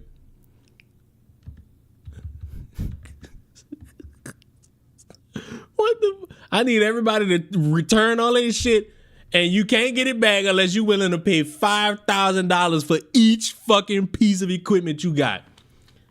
Yes, even for the minute fucking decoration that you have on your table. I don't want to see it. Unless you're willing to pay $5,000 for each of your fucking products back. Because what the fuck am I hearing right now? Hey, bro. Ain't no wonder you went and killed all them people. I understand your divorce was hard on you, gangy. Fuck, what? Bro.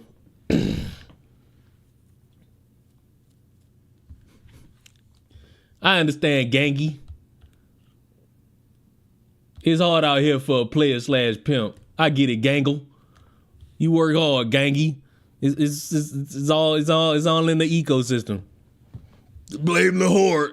Or not only that, they become so disillusioned that the woman who caused the pain in their life, she's not even the target now. They're like, I don't give a darn. I'm hurting whoever I can because that's the kind of pain I'm in. I'm not.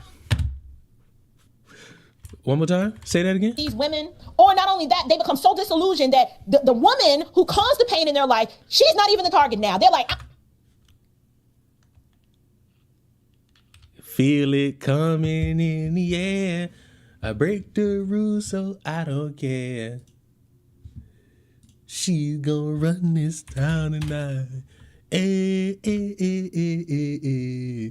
Eh, eh, eh, eh,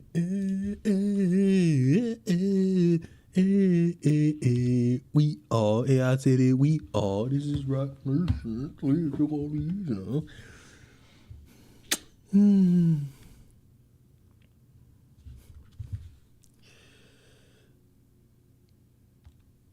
I think we all need therapy after the day.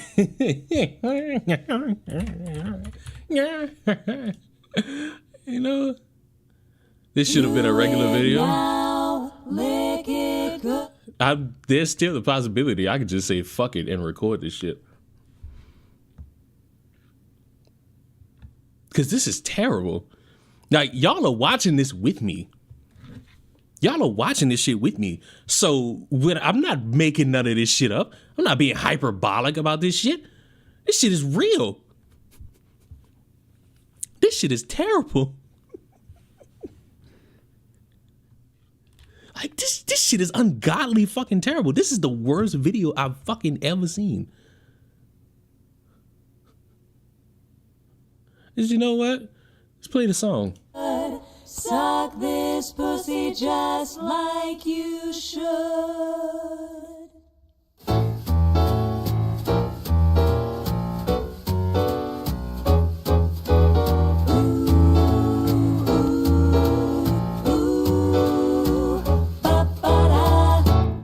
ladies, pop your pussy like this. Shake your body, don't stop, don't miss. All you ladies, pop your pussy like this. Shake your body, don't stop, don't miss. My neck, my back, lick my pussy and my crack. My neck, his neck, my back, his back, lick my pussy and my crack. his crack. First you gotta put your neck into it. Don't stop, just do it, do it. Then you roll your tongue from the crack back to the front, and then you suck it off till I shake and come, nigga. Make sure I keep busting nuts, nigga. All over your face and stuff. Slow head, show me so much love. My Y'all all right now? Y'all healed? Y'all ready to get back into it? Because this would probably be the part where I would dip out. But I ain't dipping out. We in this shit for the long haul. I don't give a darn. I'm hurting whoever I can because that's the kind of pain I'm in. I'm not excusing it. I'm explaining. You doing a shitty job fucking excusing it. You doing a shitty job explaining it.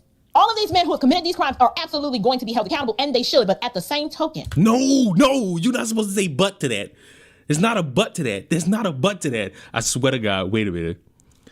I swear to you, the part where I told y'all I'm flying in blind from here on out, it was true. I swear I did not watch this full video. I swear I stopped at her bringing up and failing to bring up ever again the part of the story where she gets the fucking restraining order. The third wife gets the fucking restraining order.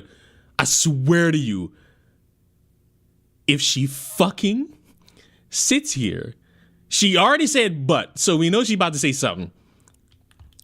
If she sits here and says, we got to have a conversation about how these women put these men in these positions of having rageful moments, I don't know what I'm going to do to myself at that point. At the same token, it is essential. We have to differentiate between healthy societal traditions and then the manipulative extremist interpretations that are employed by groups like ISIS, but then the same manipulative and extreme laws and rules that take place here in the West that overwhelmingly favor women. Okay, that wasn't what I guessed, so we're good. That wasn't what I guessed. Is she trying to correlate the fucking court system to ISIS? That's a bold plan of attack. Fuck. It ain't gonna work, but it's bold. And cause and wreak havoc in the lives of men. I'm no ISIS sympathizer in the least bit. Trust me. I can't tell. I hold to a biblical view of marriage. You're going to hell, buddy. I hold to a complementarian view of the family and relationships. Yes, I believe women should submit to their husbands as unto the Lord. And yes, I believe that men should love their wives as Christ loved the church and gave himself up for her. What about men who kill random people and, as you put it, had his ex-wife as the target? You should not be abused. Yes, I believe that. The Bible... Oh, you shouldn't be abused. What about murder? What the fuck? Why are we waiting till after we said the dumbest shit to now be like, actually? Doesn't provide any provision for a man to be harsh and abusive toward his wife. But we have... What about other people? What about innocent bystanders who don't even know about this dude? What about people who are partying on New Year's? Are we gonna shake it off till I suck and come, nigga? Like, what are we doing right now? We have to have a conversation about how women do not value marriage and family, and they will burn the whole thing down for their own personal happiness with no regard to how it's gonna affect the children, the grandchildren, your community standing. They don't care. It's just like, well, I got to go get happy. What about men like Leon that want to submit to big muscle? Right. Can I get a little grace going? God damn, he picked me off. That's such an elegant pick. Fuck. Happy. We have to address the frustrations and the inequities in Western family systems so that we don't continue to see men going postal and turning into terrorists that harm people who didn't have nothing to do with this situation. Oh, I know how to help you with that. I think it's called therapy.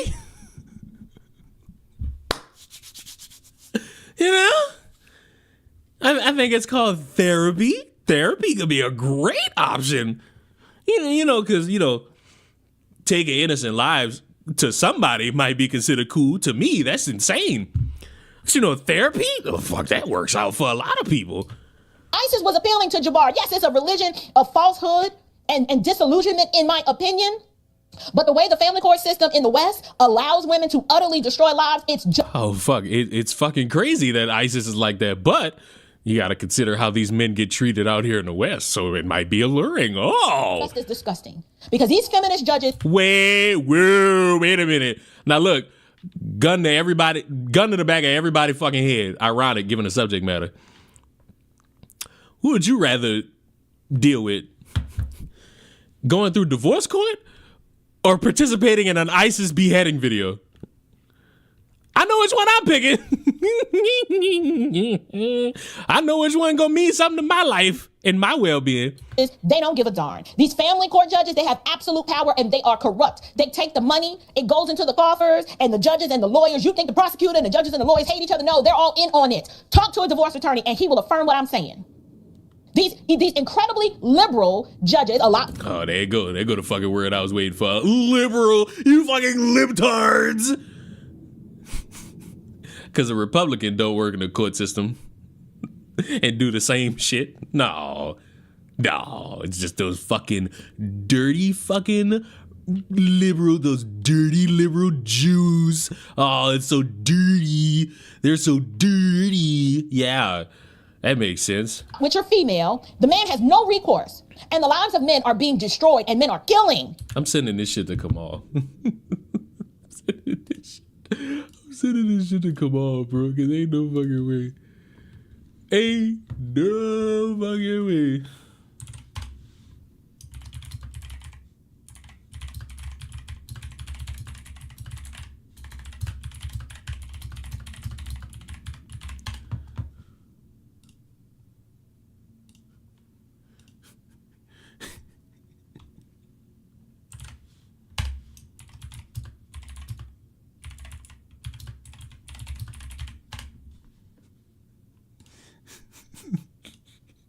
I feel like I'm being punished for watching this shit.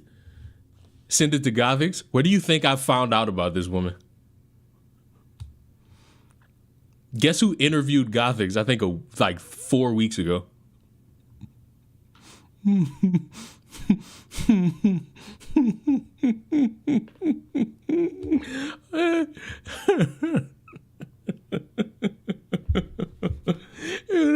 When I saw Gothics post this, I'm like, oh, she's doing an interview. Oh, it's by a black woman. Oh, so this is nice. I didn't know this would be a rabbit hole I'd find myself in a couple weeks later, but again, LOL.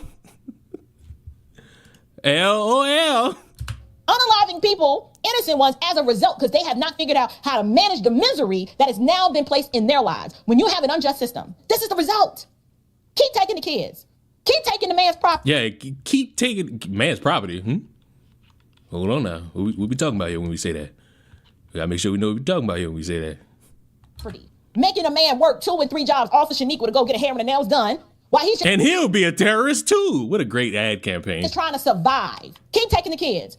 Taking their property, making them work 2 and 3 jobs all for Shaniqua to go and get her hair and her nails done while he's working himself to death. She's staying in a house that he has to pay for. He can't say anything about it. Y'all, I have seen these women weaponize. I'm going to assume by property, she meant house. I'm going to assume it. I'm going to be on the safe side and assume she meant house and also car.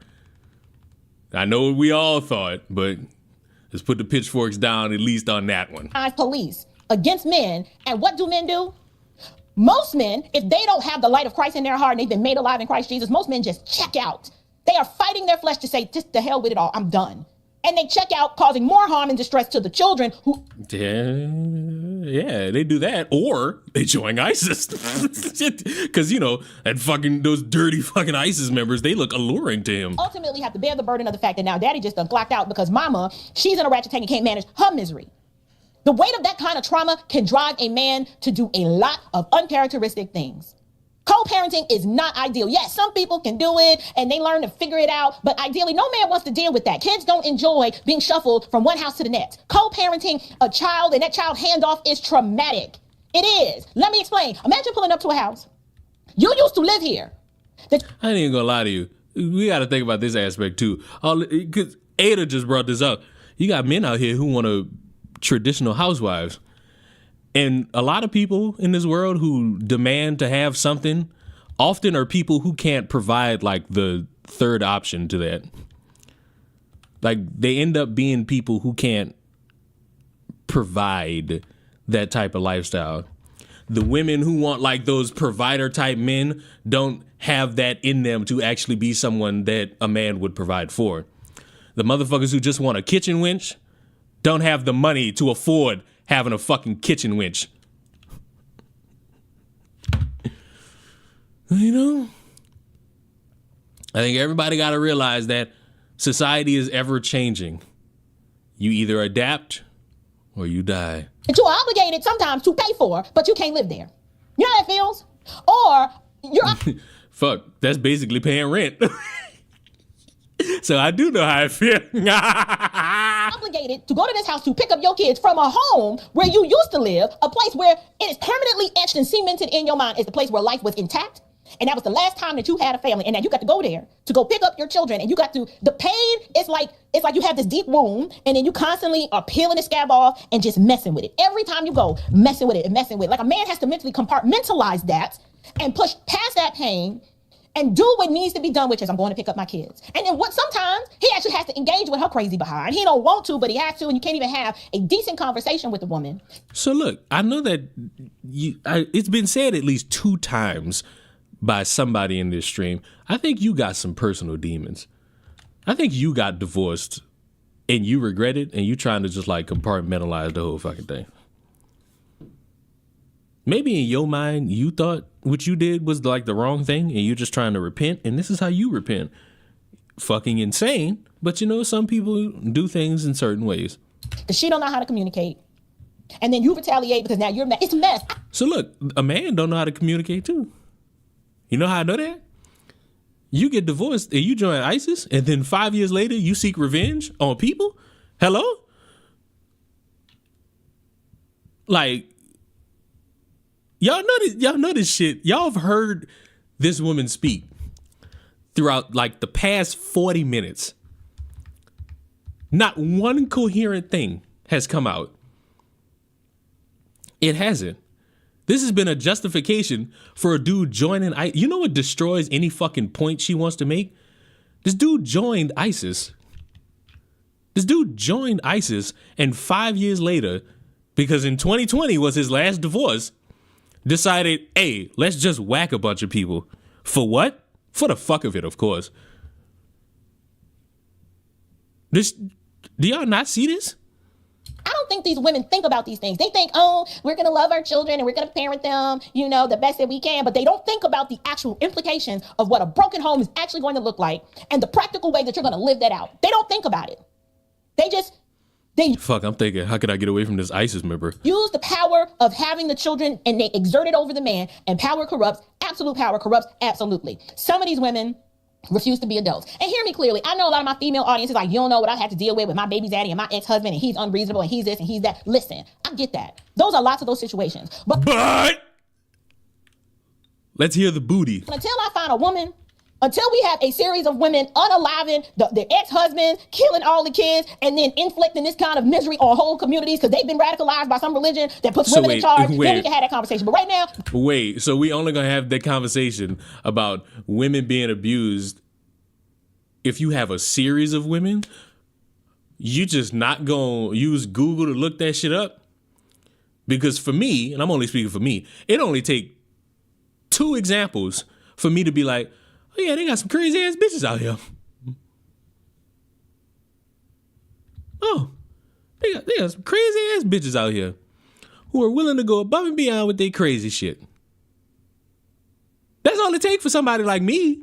Now, maybe I'm just, you know, you dumb shit, Leon, you don't know nothing. Leon, you dumb fuck, you don't know nothing. You just wrong. You know that? You know you just wrong. You know what? Maybe I am. But you know what? You know what? I'm also reasonable. And in a moment in time where I'm looking at the world and I'm seeing a motherfucker join ISIS over divorce, you know who I'm not going to blame? The woman. Because that woman had her reasons for ending that relationship. Notice how none of us know the reason? We just blindly speculating for, check notes here, reasons? Y'all notice that? I sure do. I notice it, and I don't like it. You notice how we can't navigate this conversation in earnest? Because doing that would mean ignoring every other fucking detail to just start yelling at the sun. I mean, you notice how pointless that is and could be and will always be? I certainly do. This is the worst justification for killing people. The worst. You understand me? The worst justification I've seen for allowing people to be whacked. It's the worst. It is unequivocally, without a shadow of a fucking doubt, the worst fucking video I've seen justifying a dude killing a bunch of people. This is terrible. This video should have been easy. This motherfucker's sick in the head, and I pray for the families to find peace, even though it'll be difficult as fuck to do it. In a time where a lot is going to shit, it's going to be difficult to find some fucking peace, but you know what? I hope you find peace, and I hope you're able to heal. But because we gotta fucking blame something in the air, fuck it. Blame the women for getting away from a toxic motherfucker. And blame them for when that motherfucker just start killing random people 4 years later. Okay. That ain't the conversation we're having. The conversation we're having right now is how these are ratchet things who can't manage their misery. And you... The conversation we need to have right now is why the fucking motherfuckers killing people for the fuck of it. The Western family court system, they use it to their advantage, and it's causing societal havoc. And since these women, they can't manage their misery, some of them, they refuse to communicate. They refuse to be an adult. They use the children at pawns. Listen, I'm from a broken home. My parents divorced. Did your fucking parents end up killing each other?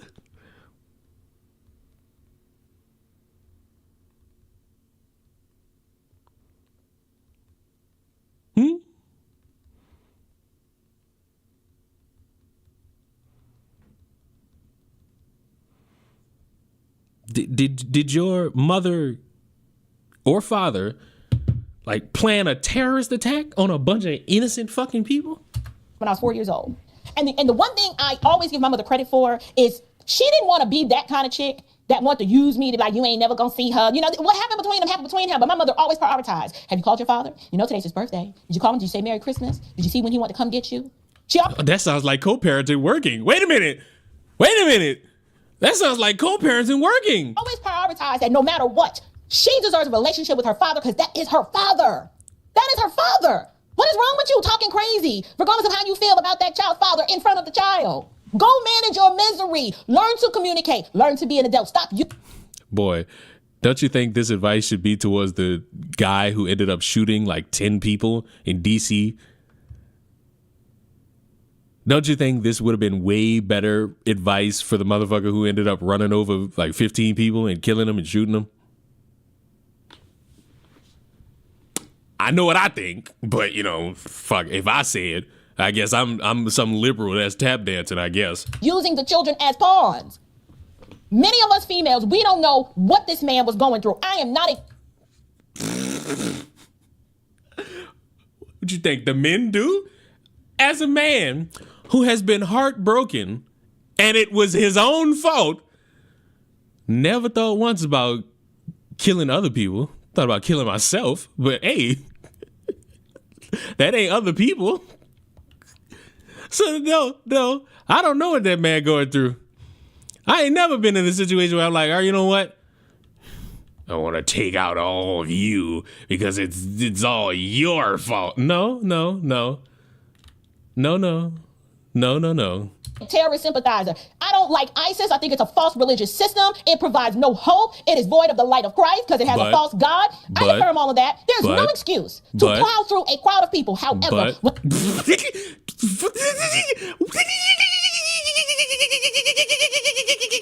what do you mean? However, what do you mean?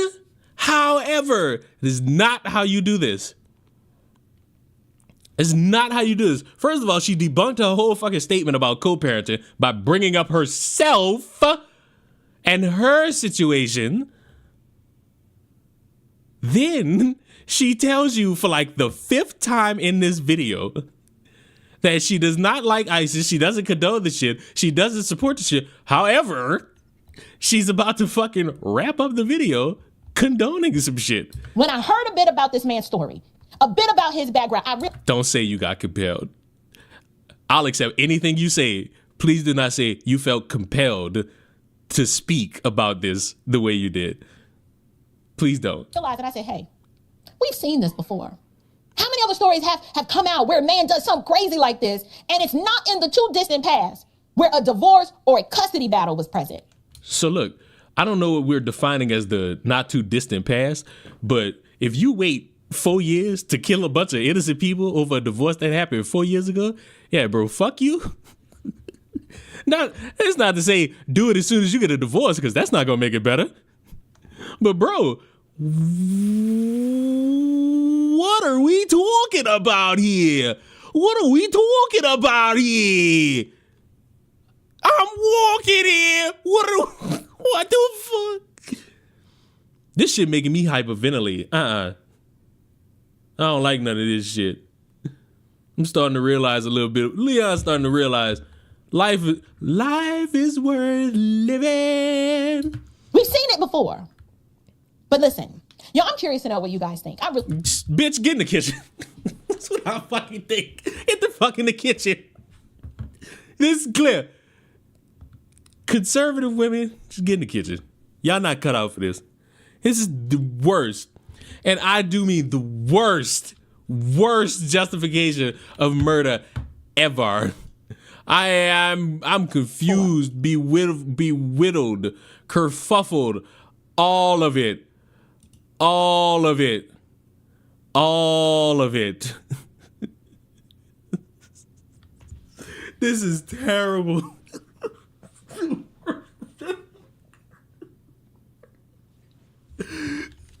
I feel sick. I don't feel well. I feel well. Oh, and by the way, she responded to me. Where did you hear me justify it? I don't know. Every fucking time you fucking say, hey, I'm not for it, I don't support it. However, we gotta fucking sit here and understand that these women in these court systems, they lead a man to fucking start joining ISIS.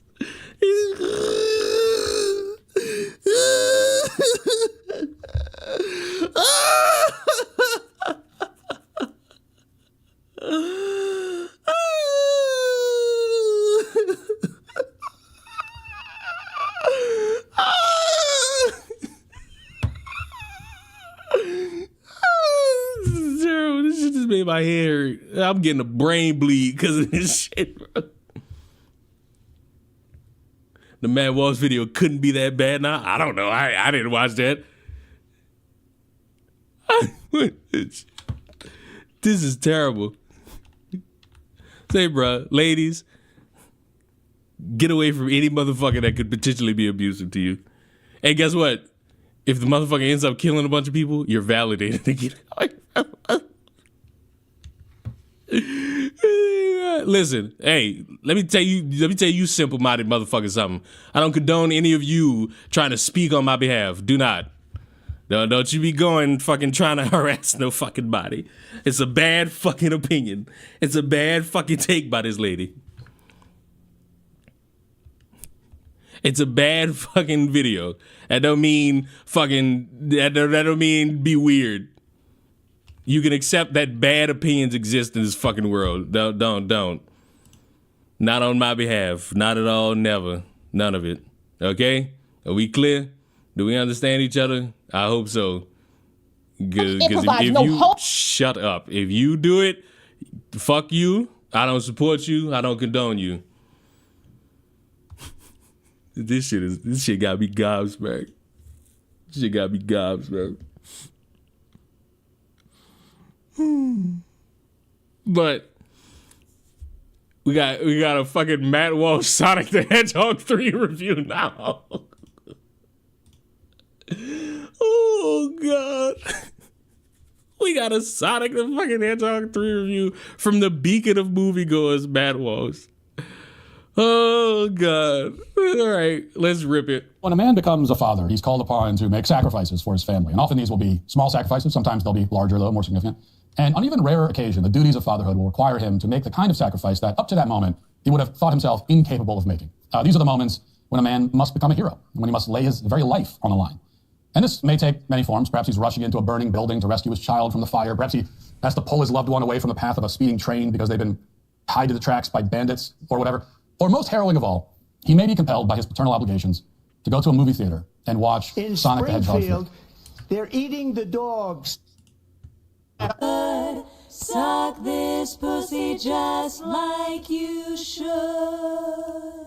Hope y'all enjoyed today's stream. I'm not doing it. Y'all can see yourselves out now. Only I appreciate the $4.99, whatever you call it. I appreciate that. All you ladies pop your pussy like this. Shake your body, don't stop, don't miss. All you ladies pop your pussy like this. Shake your body, don't stop, don't miss. My neck, my back, lick my pussy and my crack. My neck, His neck, my back, His back. lick my pussy and my crack. his crack. First you gotta put your neck into it. Don't stop, just do it, do it. Then you roll your tongue from the crack back to the front, and then you suck it off till I shake and come, nigga. Make sure I keep busting nuts, nigga. All over your face and stuff. Slow head, show me so much love. My neck, His neck, my back, His back. lick my pussy and my crack. his crack. My neck, My neck, my back, my back. lick my pussy and my crack. Lick my pussy, Bobby.